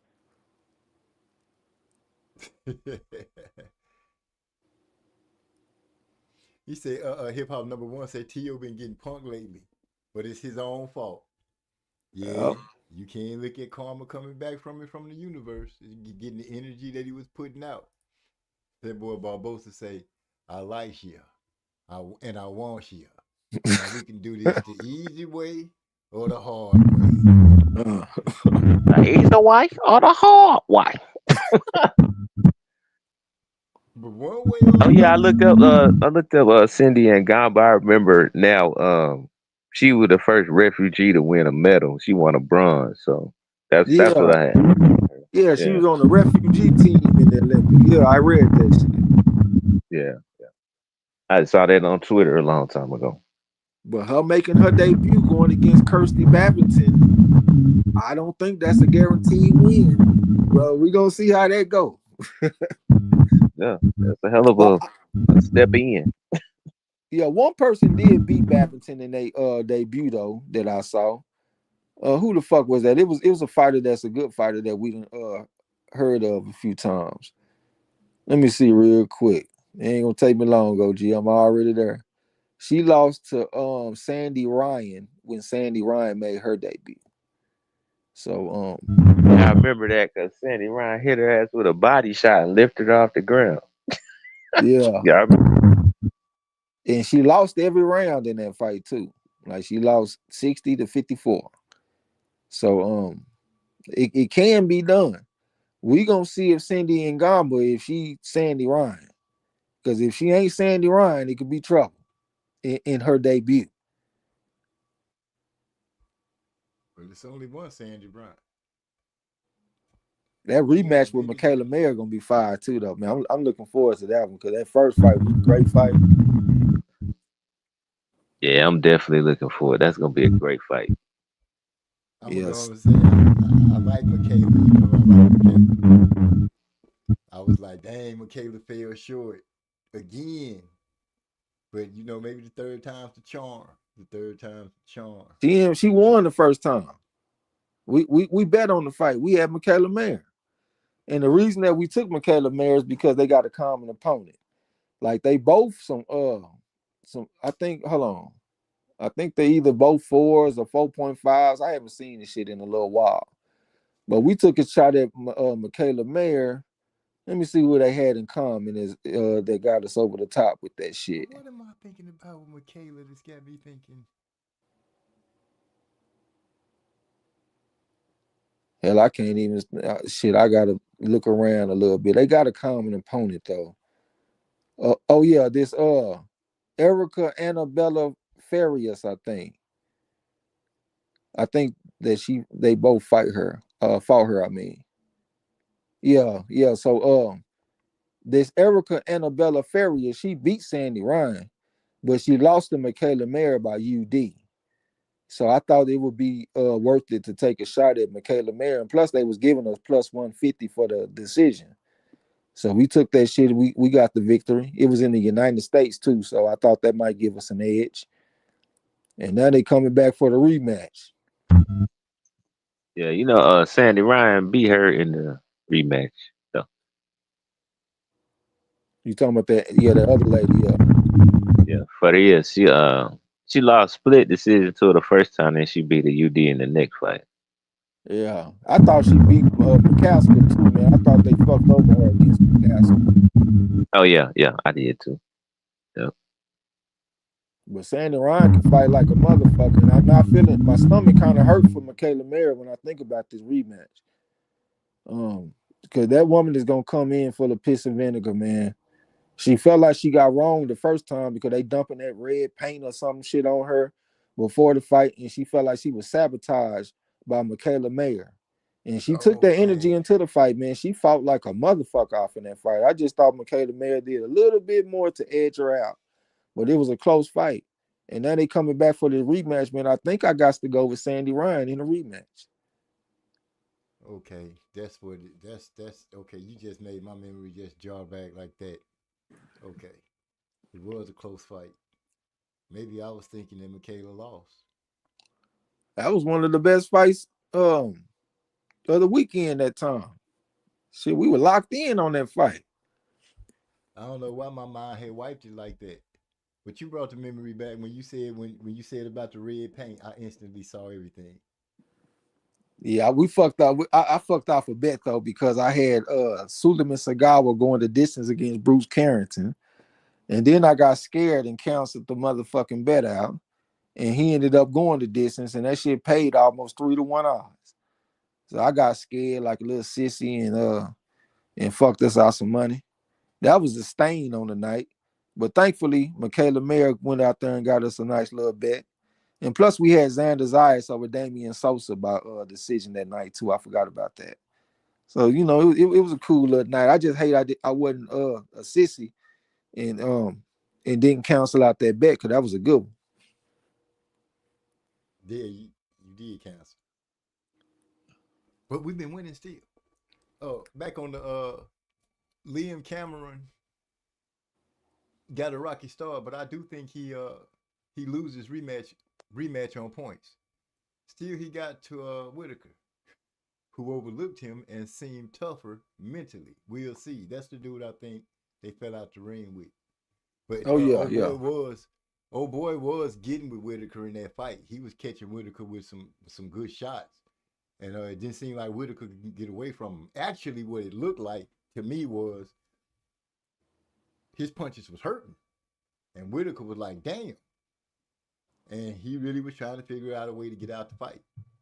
Because old boy did seem like he was sticking him with some good, solid shots. And Whitaker wasn't really he wasn't answering back with nothing. Yeah, that definitely was not a fight. Yeah, that definitely was not a fight I expected to get wrong and lose money on. Whitaker, Olympic silver medalist and shit. See, but that's the thing though, man. That's why it's good for fighters to get them developmental fights and to get experience. Because, like, okay, so all your opponents that you've been hitting, you hit them a couple of times, they go away. Either they lay down or they don't want to get close to you. Now, all of a sudden, you go off in there with somebody that's going to fight back. That's why I always say, man, you don't never know what you have until you get them in there with somebody that's going to fight back and hit back. Because that's what a fight is. I ain't talking about an assault where you just beating on this man. I'm talking about mutual combat. You hitting him and he hitting you. That's when you get a chance to see. And now he went from opponents that you hit them a few times and they go away. They leave you alone. Now all of a sudden you get off in there with this dude that's fighting for all these Commonwealth belts and British championships and all this kind of shit. He'd have been around. You're not gonna hit him a few times and he go away. As a matter of fact, he ain't never been knocked out ever in his career. He got like 6 losses and ain't never been stopped. I'm telling you right now, in boxing, you learn more about fighters off their losses than their wins. Like when I talk about Iron Men, I talk about war machines. I'm talking about fighters that have been through adversity. They might have a split decision, win or a loss, against a power puncher. They give you some evidence. If a motherfucker done took a loss, whether it's not a knockout loss, but like a UD, MD, or SD to a power puncher, they give you some evidence that he's tough. He's an Iron Man. And that's who Liam Cameron is. He'd have been around. He'd have been in there with power punches. You're going to have to really put something on him to make him leave you alone. I think the rematch, I go with Whitaker in the rematch. I'm going to agree with Hip Hop #1. But I think it could still get a little interesting if Liam Cameron, if he bring back Ghost from the first fight. We'll see. Then Eric R say Joey gonna definitely hook Zoo up in the KO column. So Eric R thinking Joey Spencer gonna surprise Tim Zoo, put him to sleep, if I'm reading that correctly. I think he's saying that he gonna help him get into the win column. Like he gonna get knocked out. We'll see though. I mean, so far I've seen Joey Spencer. He had the most problems with Jesus Ramos, who's a southpaw, 50-5, fought at the ringside championships and won gold. Now he's going against Tim Zoo that had about 30 amateur fights and didn't win shit. His best wins are like Terrell Gausha, Tony Harrison. Gausha a little bit older at the time that he fought him. I think he was like 35. Hell, he's 37 right now. So I think he was like 34, 35 or something like that. Tony Harrison had already been around going through wars and shit. Who else he done beat that's up there on that level? I think you could. I'm not gonna give it to Tim Zoo easily. I mean, is it safe to say that Tim Zoo really got a name ring from his dad, and it just so happened that the wins that he got been good knockouts and stuff like that. You know, people don't really look deep into who it is he knocking out. They just seeing the knockouts. But I think his name has carried a lot of weight in the way he got moved too. No, I think he was hot, he was active, he always fighting, and he was getting knockouts. He was showing toughness. He showed a good chin, all kind of shit. I think he earned his reputation in the pros. But when I see him going against these national level guys, it looked a little bit different. Like Terrell Gausha dropped him, for example. He hit him with a right hand. I want to say it was in the first round. He hit him with a right hand, dropped. He lost every round after that, but I just saw that little bit of resistance. You know what I'm saying? And then, like I said, we saw him against Bakram Murtalazeev, and we thought that was going to be a good close fight. It was a wipeout. Like that was devastation. I don't remember Tim Zoo landing one punch. It seemed like every single time that motherfucker thought about throwing a punch, he had a left hook coming his way from Murtalazeev. And that's a fighter that we don't ever even talk about, man. And I guess it's partly on them too, nigga. You got this big win. Let's capitalize while you're hot. Let's strike while the iron's hot. Why are you gonna get this big win and fade back into obscurity? You know what I'm saying? Like it's a shame that you got this win and Tim Zoo was scheduled to have a fight before you. Nigga, you won. They ain't doing right with Murtalazeev. That must be some PBC shit or something. You know, I can't even say nothing about that. But your boy Hip Hop #1 said Tim Crazy jumping in there with no defense last time made Murtalazeev look like the boogeyman. Yeah, I can't lie. I didn't see it coming, man. He had a bunch of amateur fights out there, Russia or something like that. I saw his fight that he had against Jack Colkay. And Jack Colkay is an underrated fighter. He was one of them guys, deep amateur background and all that kind of stuff. And he fought back against Murtalazeev, but Murtalazeev got the victory. I didn't see him as a world beater, though. I had picked Tim Zoo in the fight. And then motherfucker went out there and made me look stupid. And I think the odds was like plus 450 just on the money line. And those are the type of bets we normally take, and we didn't even take the bet because I'm over here being scared of Tim Zoo. Yep. That boy Eric I say, damn, Trey X was rattling off all them names. They sound like pre-generated characters from Fight Night Round 2. I don't even know what he's talking about. You be having those modes where you start talking about fighters, and you would ramble off 4 or 5 of them in a row, or sometime even more, and be on point with what you're talking about with them, and give them some quick history on them. And before you know it, you'd have named about 8 or 9 fighters, gave us a quick little history lesson in a matter of 120 seconds. And then the other times I can't remember a nigga name to save my life. Can't even remember my own mama name. I'm so bad with names. Goddamn shame. But join the club of being bad at something. It's like a rash. It hit you, and then all of a sudden it go away. I just got it bad. I got a real bad case of it. I just mess up names constantly. Mess up a sentence, mess up a paragraph, you name it. I'm going to figure out a way to mess it up.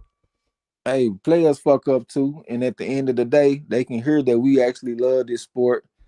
And shit, we try to do right by it. So we fuck up a name every now and then, forgive us. Yeah.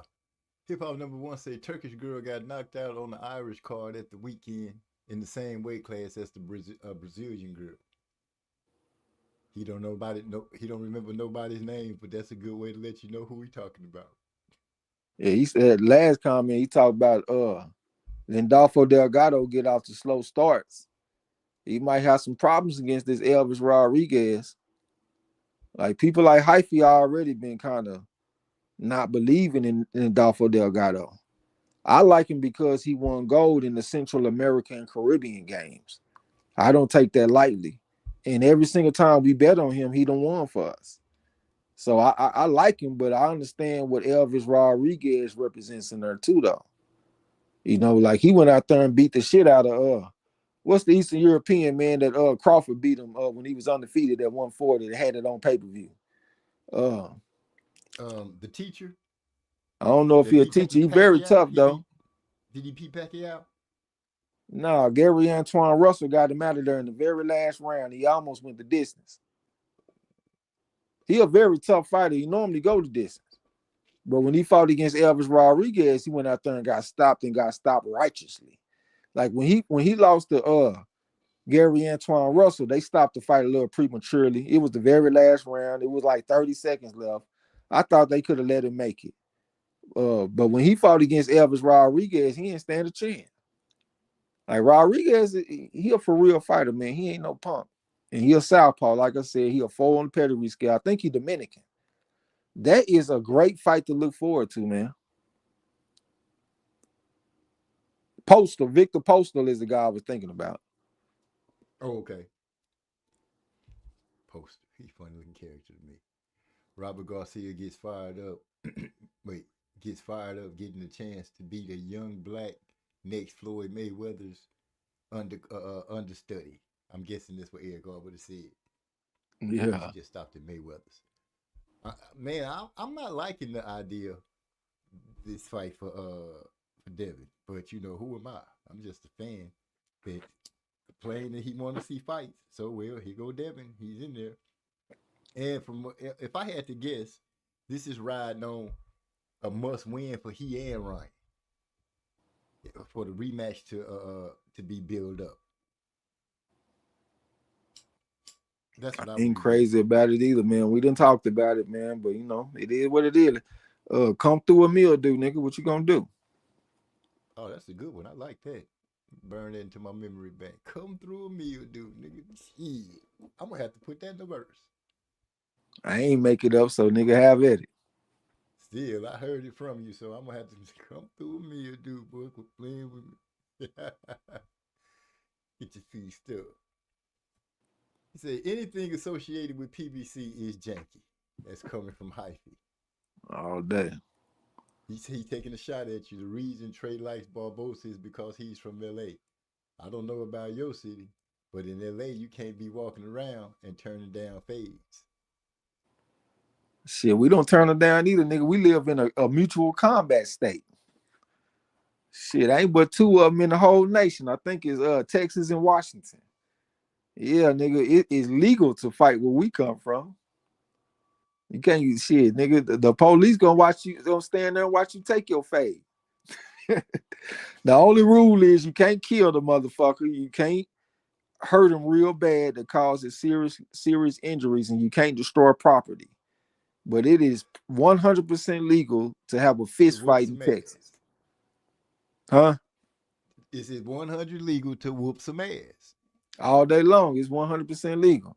Matter of fact, you can call the police to referee the fight. That's what you're supposed to do. Like, if y'all about to fight, you call the police and tell them, look, man, we about to have a mutual combat fight. We need somebody to be down here to referee the fight, make sure everything go the way it's supposed to go. Then the police send somebody out there to make sure that don't nobody get hurt and ain't no property destroyed. And also, if the motherfucker gets dropped, I think that's supposed to be the end of the fight too. Like, you ain't allowed to stomp the motherfucker, nothing like that. But if y'all get out there and have y'all a fair one, that is 100% legal. So if the fight already started, 911 because it's emergency. I heard a loud noise. I couldn't even hear you. I said if the fight already started, you got to call 911 because it's emergency. I don't even get it. I must be dumb as a motherfucker. He said the fight already started, so you got to get the police there quick. So now it's a 911 call. Yeah. But they better quit playing with Texas. Texas done already set these boys up where they can go out there and squabble. But these youngsters so quick to grab a gun, they'll never get it. Eric Gar said he got oh wait, I'm skipping. Yeah, you got Spencer getting beat, so you feel like Tim Zoo gonna get the stoppage. Right. I didn't want to skip over. I took Myers because they robbed her in the fight previous against Jonas. In the Jonas fight, laughing out loud. Yeah, me and the Kane, we agreed on that shit. We thought Michaela Mayer deserved a victory. So what was the panel's thoughts on the disqualification in Ireland? I had Donovan hitting after the bell. He did, man. You just brought up some painful shit, though. God damn. We had a great weekend. We was winning all our bets. That's the only bet we lost this past weekend. The only fucking bet we lost. But you know, I feel kind of stupid because Patty Donovan was coming off a 10-month layoff, but his opponent was coming off a 9-month layoff. So that made me think it might have canceled each other out.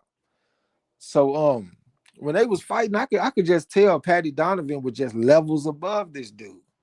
You know, that his opponent, he fight very basic, high guard, and he step to you straight, squared up. He goes straight to you. Ain't no boxing skill. This man don't have no class. He ain't got no footwork. He ain't got no hand speed. He don't do nothing special in this ring. Nothing. As a matter of fact, they talking about he a contender now. He the weakest contender in all of boxing. I'm talking about what's that dude name? It was Patty Donovan versus I just remember he was 20-0 with 11 knockouts. I can't think of his name. But he the weakest contender in all of boxing. He ain't got nothing. I gave the man 1 round.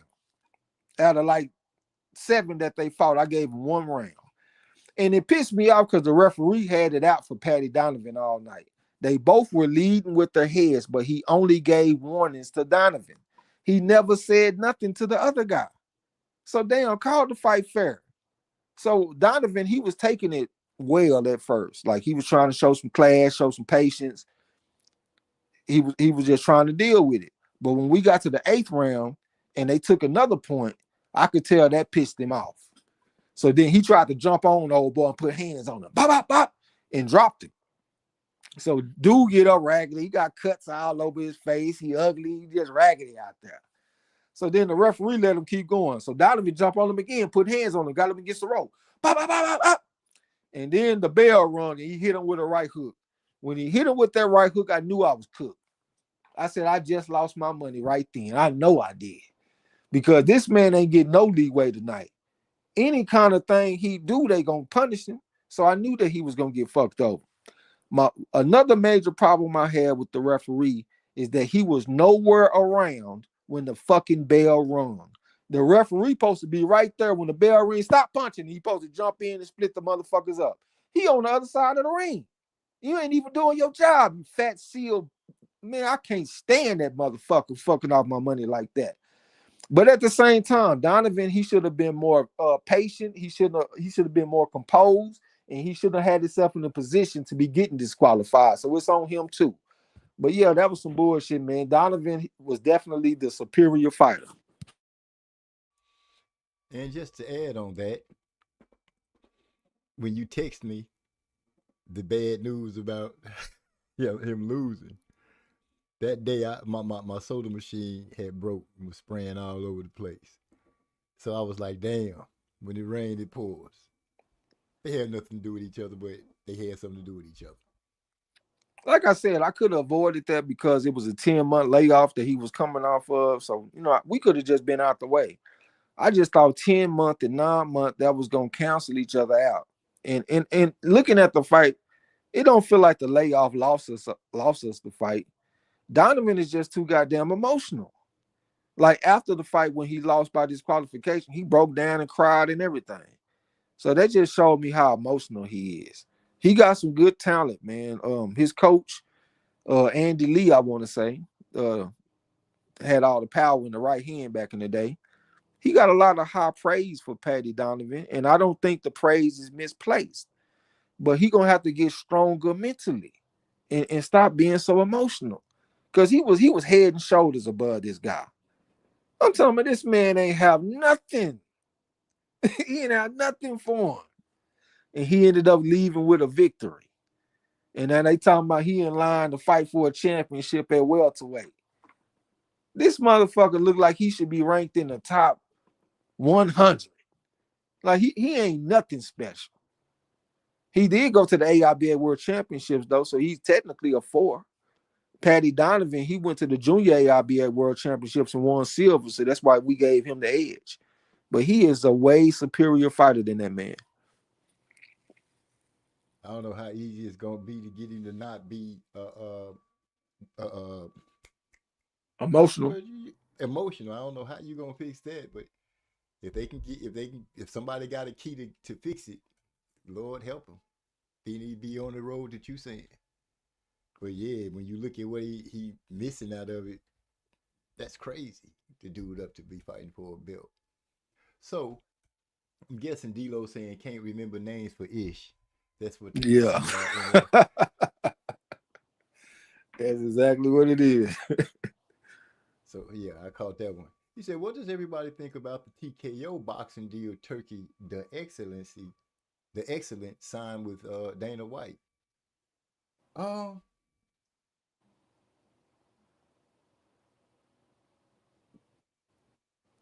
Dang. He got Golden Boy and all them under the umbrella. Then he teams up with Dana White to start a boxing league. If they can get the boxers, which I'm pretty sure they'll be able to get them, I'm guessing that they finna try to implement, dare I say, a salary cap. Championship fights automatically garnish a certain amount of money and stuff like that. I don't know, man. I really don't know. I have to wait to see what kind of model they're gonna try to implement. To be honest, that's the best I can give you right now. Well, shit, your boy Dana White, he basically done said that it's gonna be the UFC model, just in boxing. So the fighters ain't gonna get paid shit, and he gonna make all the motherfucking money at the end of the day. Yeah, he didn't talk about money. He just talking about, guys get in the top 5 and you know who the best 5 in the world are and all this type of shit. But yeah, I mean, I'm thinking that's what they're gonna try to do. As long as Turkey involved, man, I got a little bit of respect for what's going on. I don't know the details. All I saw was the picture that they took together announcing their partnership that they just had, but I don't know no details. But as long as I see Turkey out of Sheik in the mix, I'm gonna give it a shot.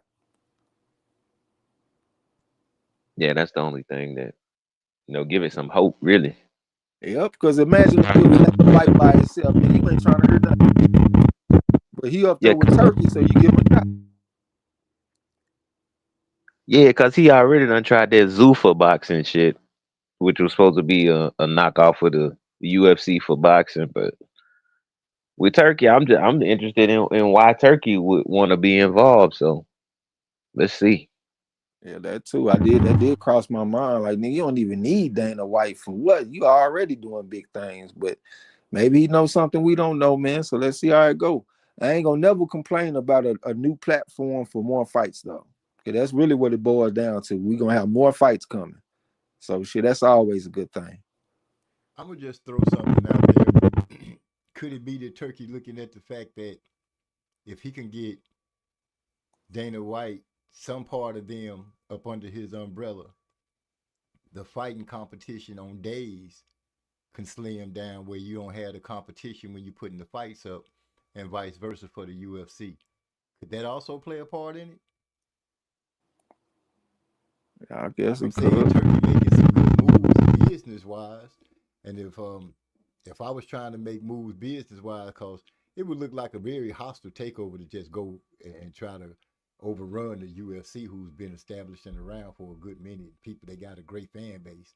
So teaming up with them in the sport that a lot of people like, that a lot of people love, strike the light, and bringing it up under with UFC, I think that's a good business move because, you know, they have had fights where they kind of battle with each other on the day of. So let's get that competition mark out the way. That's holding up my money. I'm just throwing it out there. No, that's a good point. Yeah, that's a good brainstorm. I ain't even think about this shit. That's a good point. Yeah, I would think that we would have to give it some kind of look at, seeing that we always saying Turkey is a wallet. Everybody pretty much look at him as a wallet when it comes to boxing. So shit, if he a wallet, why not make that kind of move? Now I'm sure he made it tantalizing some kind of way to Dana White. Can't really focus in on what angle it might be that Dana White getting out of it, other than the rubbing in Oscar De La Hoya's face that he's going to be legitly and legitimized in boxing with Turkey Al-Sheikh, and they all up under the same umbrella.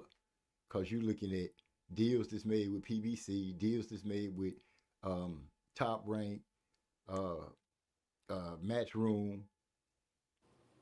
The zone is about to be the spot where all the fights take place, and Turkey Al-Sheikh is the common denominator in everything that has been taking place so far in boxing.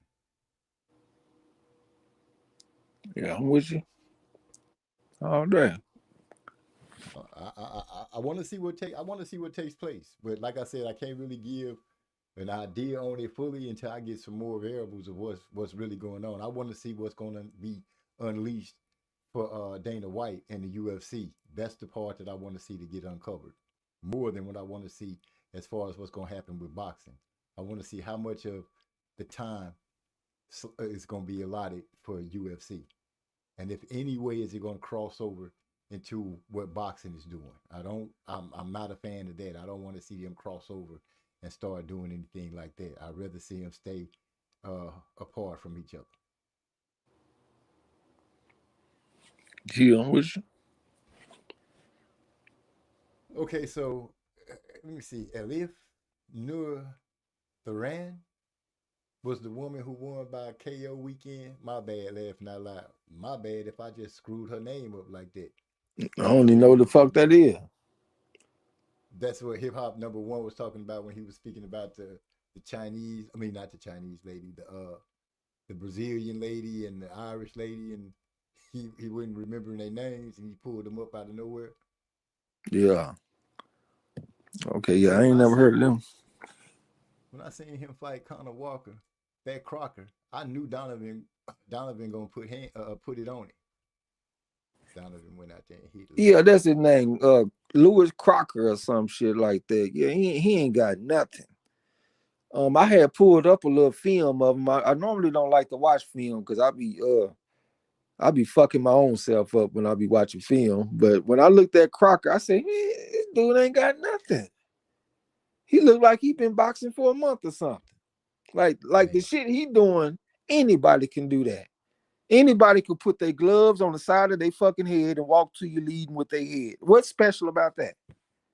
I said, man, this motherfucker ain't got nothing. I know my guy ain't fought in 10 months, but we got to take a shot at this. Donovan, he just looked like he was on a whole nother level than this guy. Yeah, Crocker ain't got himself shit. He said that referee was a disgrace for sure. He wanted Donovan to lose discipline, and he did it. Yeah, he got it done. That's he crazy. had me frustrated. I felt it was just so crazy to go from excitement because he just got a knockdown and then go to despair after he get the disqualification after hitting him after the bell. Like because when he got that second point taken, I was like, damn, you know. But I'm like, we up by so much, maybe that won't affect much. And then he went out there and started putting hands on Crocker, and I was like, yeah, he probably get his ass up out of there. Then he got the knockdown. I'm over here feeling good. And then they start fighting again. And Donovan got him against the ropes and hit him after the bell with the right hook. And so I go from feeling great to feeling terrible. Like in the span of 30 seconds. That shit was crazy, man. Yeah, that's a hell of a roller coaster ride. Yeah. Hip Hop say, I knew Kayla Marsh was involved with the UFC Fight Pass and Dana White. Don't know who else, but been following his fights. Yeah, we done picked Callum Walsh on the Champ Ross a few times. You got a little something. Oh shoot. As you can hear, one of my ducks is calling, give me a hot. Yeah, I gotta pull up the chat, y'all, so I can see. Yeah, I know this man be disappearing all unexpectedly. Let me try to find the chat and get up in there. Eric Carr said it's going to make fights harder to make because they're going to have one belt. Is that what happened back in the day, though, when they had one belt? Were the fights hard to make? He said, I don't know if y'all know. I don't know if y'all know the bold boxing wave. He said Turkey should target the young up-and-coming fighters because the fighters who have a name may be too used to the old format. All right. The Kane said, I'm calling them Turkey a la Wallet from now on. I call him the modern day huge deal McIntosh. That's who he is to me. That motherfucker gonna come around, he gonna make the fight happen, nigga. Eric Carr said Dana White is monopolizing the game. He merged UFC with the WWE and now dipping into boxing. All right, that's what it is, huh? Y'all hear all this motherfucking noise outside my window. Hold on one second, man. I'll be right back.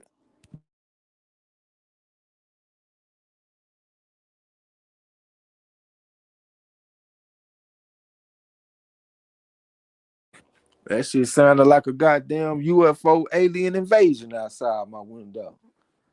Don't what the fuck zap you up. Huh? Don't let them zap you up, man. We need you around here. I'm gonna have to cut out in a minute anyway, man. I'm gonna get my ass toe off the frame. I said I was gonna go on and chop it up with my old school partner for about 30 minutes or something, maybe an hour. I done been in this motherfucker for 3 hours. What the fuck I was about to say? Oh yeah, I'm on 16% and I'm falling fast.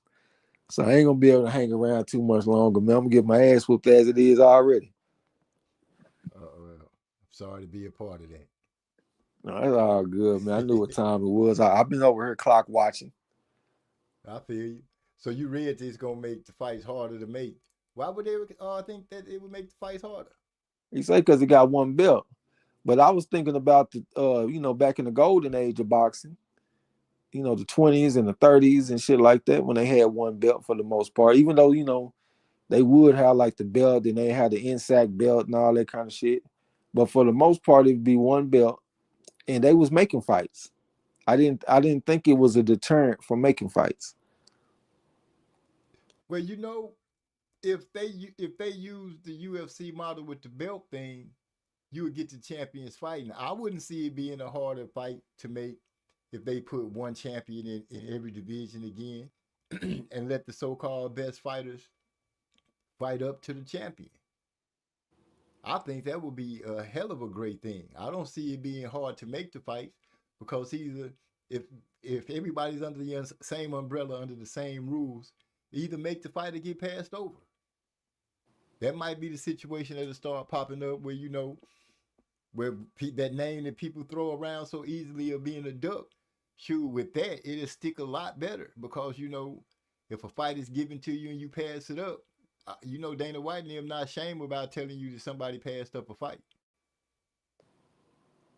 Yeah. So it's now that I'm sitting here letting it run across my mind and seeing the different things that pop up, it make me think, spitball a little harder on it and say, yeah, I can see some positives, I can see some negatives, but right now I can see some positives that start to make the scale lean for okay, let's see what they do with it. I don't want to see them mess with the fighters' money. I do not want to see them say, oh, the fighters should make what the UFC guys make, because I do not think that's possible. You cannot take these guys and chop their prices down like that. But if the championship fights are in the $1 million plus, I'm for that. Let's say the top 10. I think they're gonna be okay. Like I said, as long as Turki Al-Sheikh in the mix, I'm gonna give them a shot. I think they're gonna be okay. We got a real fighting man on deck. You know what I'm saying? Like he love boxing, so I don't think he gonna send the fighters nowhere to get fucked over. Like the Kane, he say that he gave Josh Padley $900K and a brand new house to come fight on short notice. That's how he treat fighters. I don't like how they did Bacoli. Don't get me wrong. I hate the way they did Bacoli. But overall, the way I see Turki Al-Sheikh treating fighters, changing their life, like he changed Josh Padley's life when he fought against Mark Chamberlain. He changed Mark Chamberlain's life by having him fight on Riyadh season. I think Mark Chamberlain might have fought on there maybe 3 times by now. Like he changing lives in the boxing ring. Even when fighters lose, like I remember when Zanard, when he lost to Bivol, and he told Zanard he was gonna bring him back for another fight. Big Baby Miller, shit like that. Got him fighting against what's the Latino, the big Mexican, Andy Ruiz, all that kind of shit. The first time he lose to Dubois, then he bring him back and he fight against Ruiz. He should have got the victory, but he got a draw. Like Turki giving niggas action out there. You know what I'm saying? So I think they're gonna be okay. D-Lo said, oh no, first hip hop number 1 said, glad you're doing all right. Glad you're doing good, Trey. Still the best commentator in the game. Got that Sergio Mora beat. Still laughing out loud. I appreciate you, bro. I ain't called a fight in shit. I don't even know how long. But I love boxing, man. I didn't get on YouTube to be the center of attention or for no spotlight or no shit like that. That's why I don't never show my face, even though I'm handsome as a motherfucker. But I'm here for the boxing. You know what I'm saying? And the people that I got around me, we all love boxing. Like this is a very strong boxing community. Everybody that come through and fuck with us, even the people that come through every now and then, like a Jesse Aguilar or something, like we got champions that's gonna pop in. And it ain't easy, nigga, because we all in the Champ Ross and we want to see how you perform. That's the way we are. We ain't gonna give you nothing without earning it. You know what I'm saying? But I have thought about calling a few fights. MZ be having to work on the weekends. If I was to call a fight, I'd call a fight with MZ because I know MZ love boxing. I respect his analysis. He got some good eyes. He gonna see things that I don't see sometimes. And I know he gonna try to be fair and for the most part.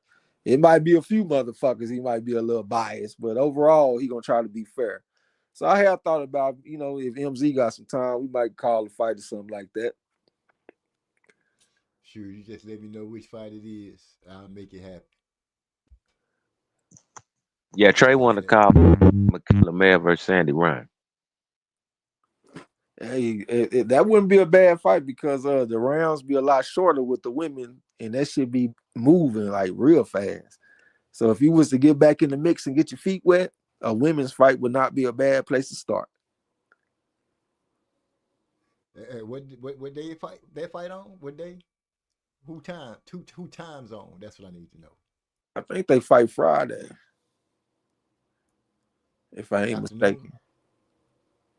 It's going. I think they fight in what they fight in Vegas, or is it Oh in yeah, New York? I'll be either way. I'll be home, so that means they fighting after 5.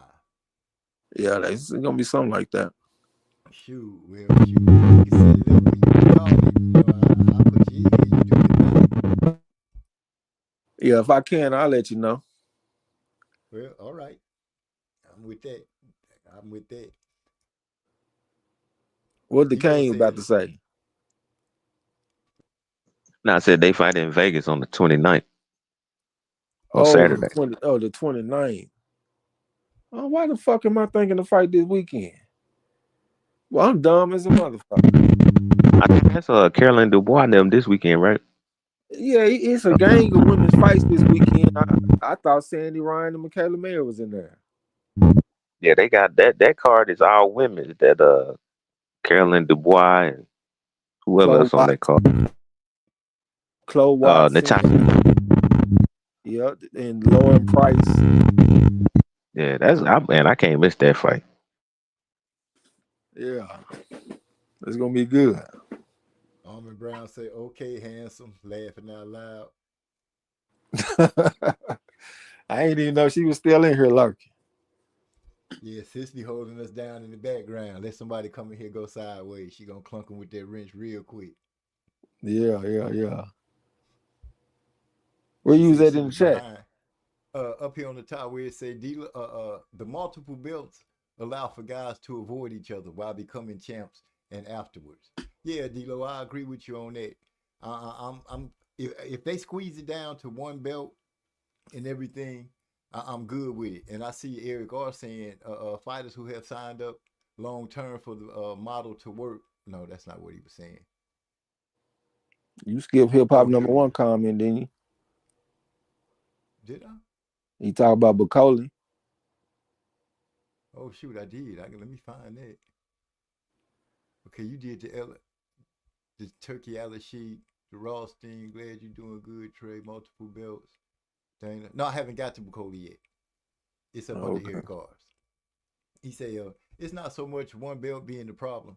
I'm saying fighters on PBC top rank that are ranking, that are in rankings and contracts fighting for a title that's not acknowledged. Well, I'm pretty sure. I'm just guessing if it was a business move, they would find some way to absorb them, rank those guys that either hold the belts pretty high up, where they'll be in line automatically to fight for the main title,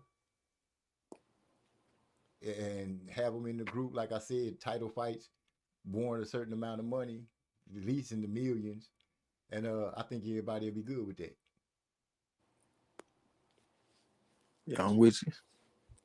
So he said Bacoli lives in my town in Scotland. He wasn't in no condition to be in there laughing out loud. Yeah, you didn't know hip hop #1 was across the pond, huh? No, I didn't. Yeah, that's why we locked in on the Taylor gang. He from Scotland, like Josh Taylor.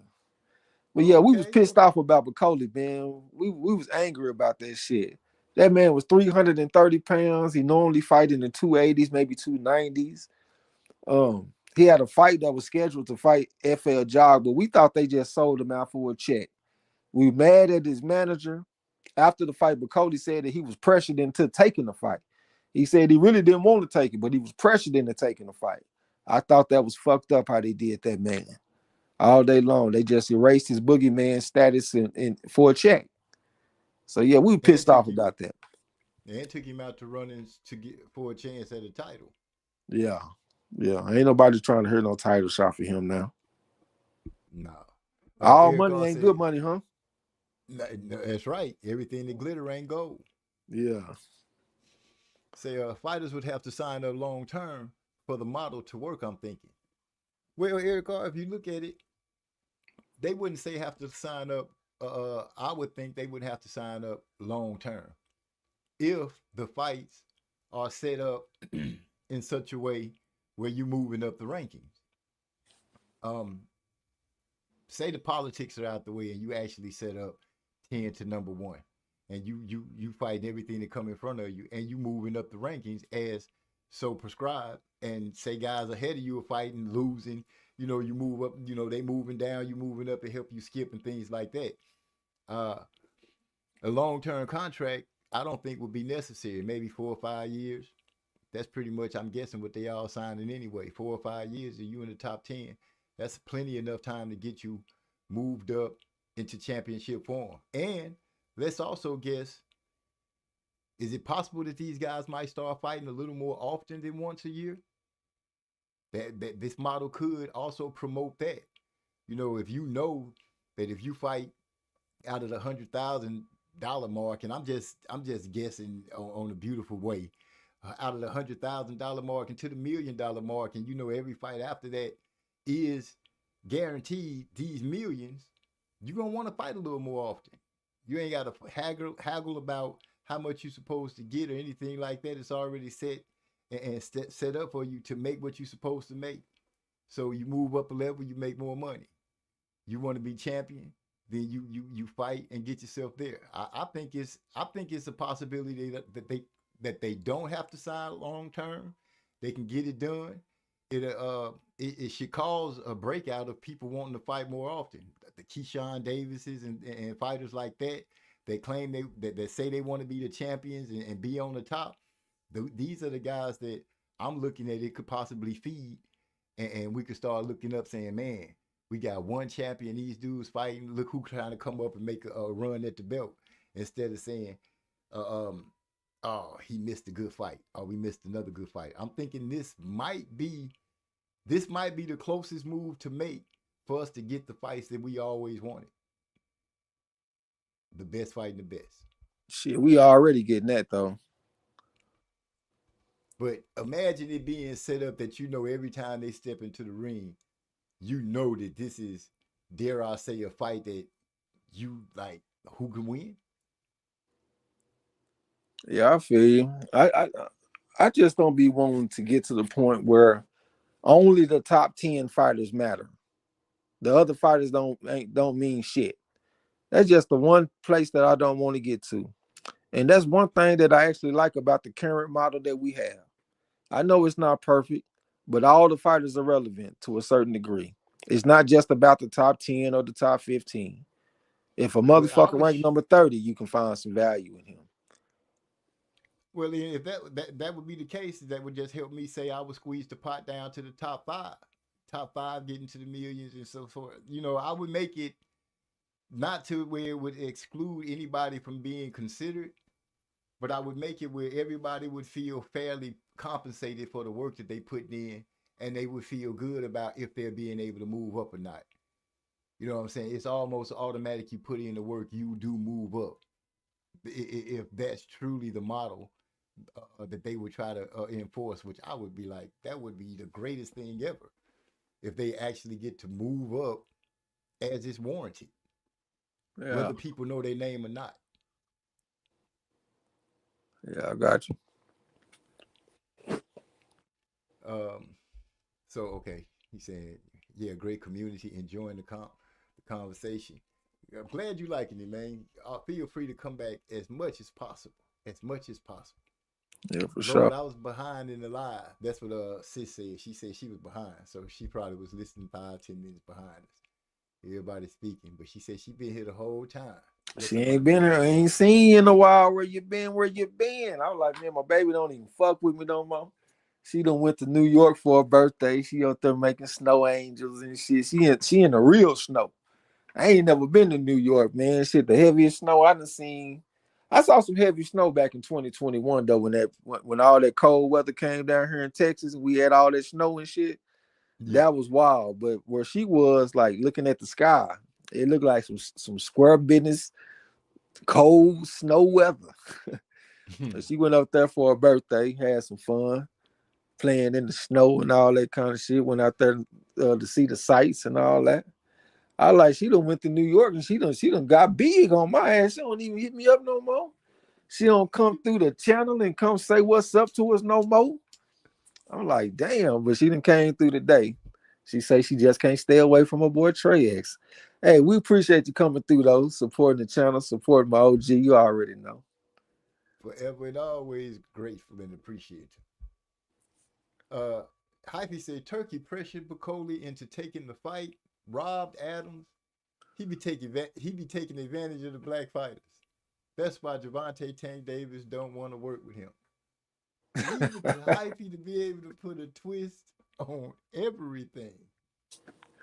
Yeah, but he also giving opportunity to the black fighters, man. If it wasn't for Turkey Al-Sheikh, Daniel Dubois might not be doing what he doing. You know, Turkey Al-Sheikh put him off in there with Big Baby Miller. Got him feeling good about himself. And then he go into a Joshua fight and put them hands on his motherfucking ass and shit. He on top of the world. As a matter of fact, I forgot about the Ergovich fight. My bad. He beat the brakes off Ergovich on Riyadh season. Like, I know Hyphy just talking shit. He don't even mean what he's saying. But I think that Turkey is giving opportunities to all fighters of different shades. Sis laughing. Don't do that, Trey. Laughing her butt off. Yeah, don't be in here acting like no stranger. Come on through. Yeah. Hip Hop number one said, forgot Crocker got a win for a minute, but both getting backlash laughing out loud. Yeah, Crocker weak as well, Water, man. He is I feel 100% confident in saying that he's the weakest contender in all of boxing. Ooh, that's a hell of an indictment. I don't see how you could come up with any conclusion. I mean, any other conclusion. I don't give a damn what weight class you go to. You will be very hard pressed to fight a weaker contender than Lewis Crocker. Dang, all the other contenders feel real good about that. My brother said, I accidentally left the damn You skipped. yard. He said Adames won that by 3 rounds, maybe more. And I agree with you, man. They fucked over Adames for Hamza Saras. You know, that's their guy. But yeah, I thought that Carlos Adames should have got the victory. Shouldn't have been no draw. I'm with you. I don't know how I missed that, but I'm glad you caught it. Okay, I feel you. DeCane, he said he kicked himself out, but he's still listening. Sis said I would go to sleep real fast, but I work late tonight. Then went to eat at a restaurant with my boys, so I'm up for now, laughing out loud. All right, that's what's up. Always glad I could make your night and pop out on you, Trey X. Yeah, appreciate you. D-Lo say no. Bacoli's manager pressured him. That's what we were saying. His manager put the screws on him, man, and made him take that shit, knowing that the man, number one, he overweight, 330. Number two, he ain't even in his training grounds. He's at home in the Congo visiting his people.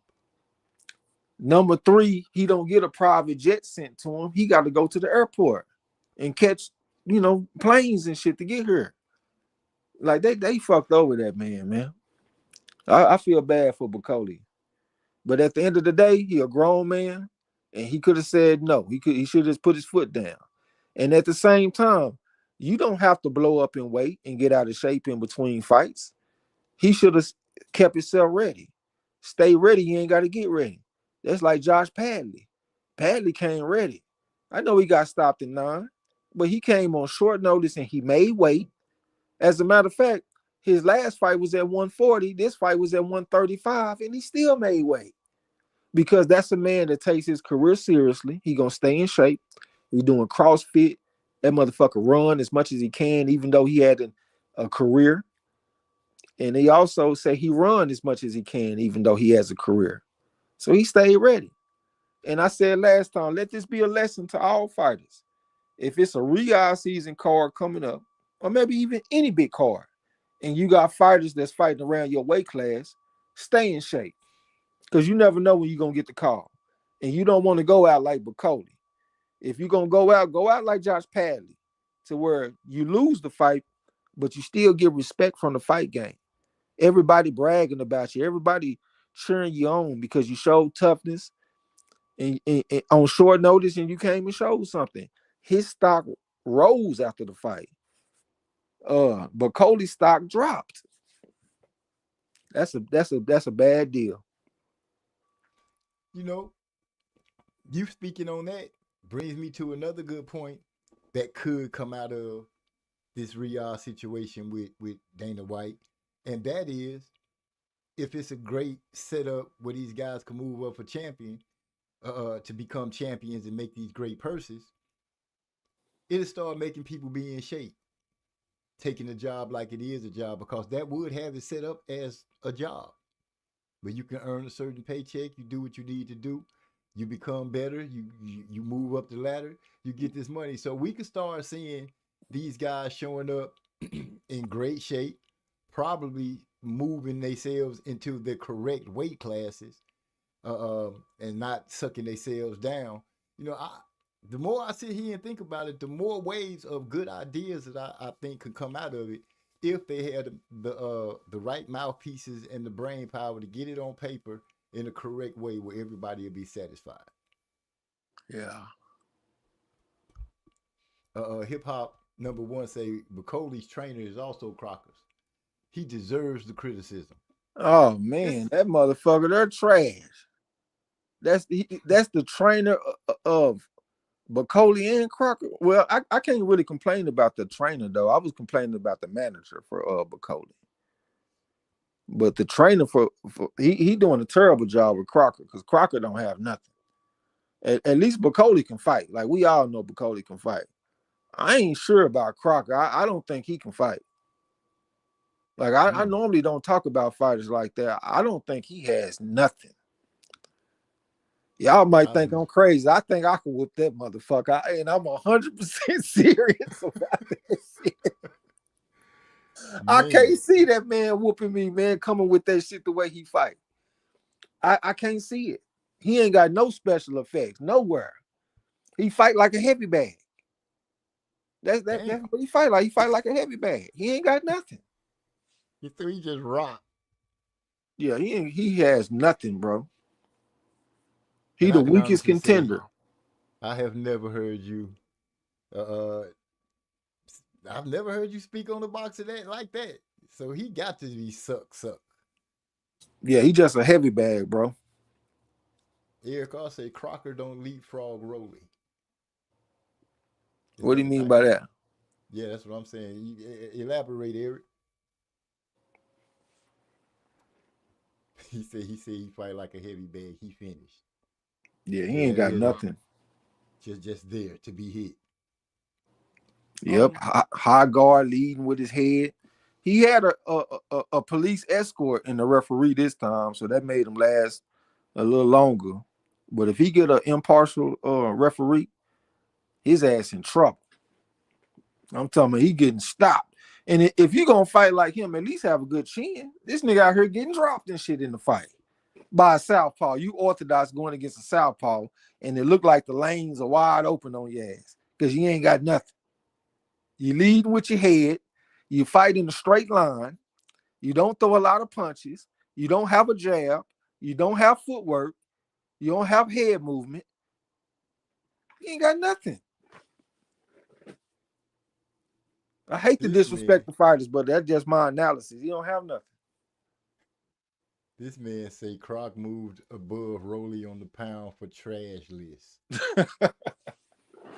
Hey, Rolly showed some improvement in the last fight, though. I got to give him props on that. When he fought that guy that got stopped by Abdullah Mason in his last fight, he was a 2.5 on the scale. And Rolly went out there and beat him by decision. His fundamentals looked a little better in that fight. Not saying he's some kind of A-level fighter now, but I'm saying I did see some slight improvement in his technique. So in the very least, he's been working on it. So I'll give him some props for working on it. Maybe Rolly said he tired of going out there letting these other dudes whoop him. The names. He got to get a name under his belt with a W behind it. Not to go back on the Tank and situation, but the thing that I was mulling over, and I was just wondering, because you did mention, and I'm thinking you was talking about Tank saying that he not really a big dude at 135. Lamont Roach being in the ring with him showed that. I'm gonna say this. Tank got out of 130 because, in my opinion, and I've been thinking this for a minute. In my opinion, he wasn't disciplined enough to keep staying at 130. I think it was a move to go at 135 because at the time it was bubbling with those names. Maybe they thought they can reel him in and get him. The thing is, to me, I don't think. Hell no. I hate to cut you off, but we ain't about to give him that. This nigga ain't go to 135 because he thought the grass was greener and he had more opportunities. Why go to a weight class and not fight the folks? Why go to a weight class and pull people from different weight classes? You pulling people down from 140 and draining them like Ryan. You pulling up fighters like Hector Garcia and Lamont Roach from 130. He didn't go to 135 so he can go up there and fight Shakur and all them people. Absolutely not. That motherfucker was undisciplined, missing weight, want to train in Baltimore and shit. That's why Mayweather told the motherfucker, man, you got to train in Vegas, man. I got to keep an eye on your ass. Because, nigga, you be missing weight and bullshitting. It have been weigh-ins where we waiting on Tank. Then Tank come out the back with a damn towel sweating and shit because you can tell he been in the back trying to cut these last few ounces. That motherfucker just not disciplined. Getting in trouble with the law, domestic violence, that ain't discipline. All that shit go. I thought I said that he wasn't disciplined. Didn't I say that? Well, hell, that's what I said earlier. Nigga, you saying it like you bringing up a new point. I said the exact same shit earlier, and this nigga here talking like he coming with a revelation. No. I thought you were saying some. I thought you were saying it was another reason, nigga. I didn't know you was parroting my exact point that I made earlier. Well, I missed that. Well, I was gonna jump to the point about their weights and all that kind of stuff. I think Tank missed the train because of the weight. The guys grew up. I think those fights are gone because the guys grew up. What about the fights there right now? What about Keyshawn and Shakur and them type motherfuckers that's there right now? Now, those fights, I believe, should be made. I believe they should be made. Not saying they will be. Because I'm still on the situation that Tank is a diva. I won't even try to mark that out. He's a diva. He came up under that glitz and glamour with Floyd Mayweather. Figured out a way that he don't have to go through the hardest part that Floyd had to go through when he was Pretty Boy. You know, the internet and all that kind of stuff helped him. But if we lucky, we'll get one of those fights. Man, I don't see it, man. This man still talking about Pedraza. Man, this nigga fought Pedraza. What year was that he fought Pedraza? He's still talking about Pedraza and crying about it. Man, I was coming off an 8-month layoff, and I had been out the ring, and Mayweather put me in there with Pedraza. What the fuck you crying because you got a title shot? And you over here talking about they done you wrong because they put you in there for a title shot. Crying like a sissy because you done got a title shot against a man that you can beat. And he talking about he got done wrong. D-Lo had talked about it just like, let's say you work a job. Your supervisor, maybe your manager come to you and say, hey, man, I think that you will be a good applicant for this new position that's opening up. It's more pay, got better benefits, all kind of shit. So instead of being grateful and going to go get your shot at the new job, you sit up here and get mad at the supervisor or the manager because you feel like you ain't got the experience yet and all this kind of shit. Even though these people, they believe in you, they feel like you can go and interview very well, you'll be able to get the job. You sitting over here mad at them for giving you an opportunity. And you acting like they done you wrong. Like, man, I'm telling you, I lost respect for the guy. It ain't even just about the Lamont Roach fight. It's how he talks. Number one thing he did, about a year ago, he came out with a list that had 5 fighters that he wanted to fight. The last fighter on the list was Shakur Stevenson. He did an interview recently and said that Shakur was never on his list. And then he asked the guy, who you want me to fight? Shakur? Yeah, nigga, we want you to fight Shakur. That's one thing that made me start losing respect for him. The other thing is, I'm tired of hearing about Pedraza. You fought Pedraza years ago, and you still talking like that's just the best, greatest win of all time or some shit. Like, come on, man, it's a good win. We give you props for it. You know, he was undefeated at the time. He was a 4.5 on the scale. He a good fighter, but bro, that was years ago. Let's move on to something else. You know what I'm saying? Like, motherfucker annoying to me, bro. I can see how it could be.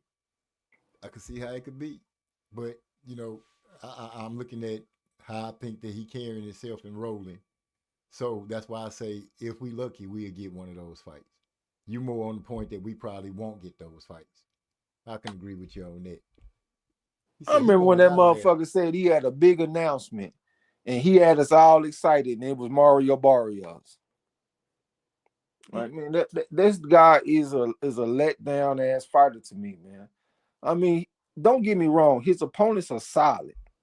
Like Hector Garcia, that's solid. Frank Martin, solid. Lamar Rose Jr., solid. All that shit is solid.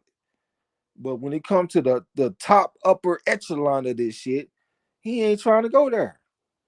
And he lying, talking about he never had a list that had Shakur on it. Like, bro, you was talking about Shakur would be your last fight on your list. Now, all of a sudden, you got a whole different list. I can't respect a man like that. Yeah, I feel you. Especially when you know you said it in front of a camera. It's not like it's going to go anywhere. And salute to the guy that interviewed him, because even though he was from Baltimore, he kept it real. And he told him, man, I do remember you having a list with Shakur on it. And he came back with it. And that, I felt good about that. Like, he was really trying to have some integrity in his job that he was doing. He wasn't there to glaze him, like the youngsters say. He was there to really have a real interview. And he kept it 100. He had some integrity. Salute to him. But Tank, man, I'm not sure, man.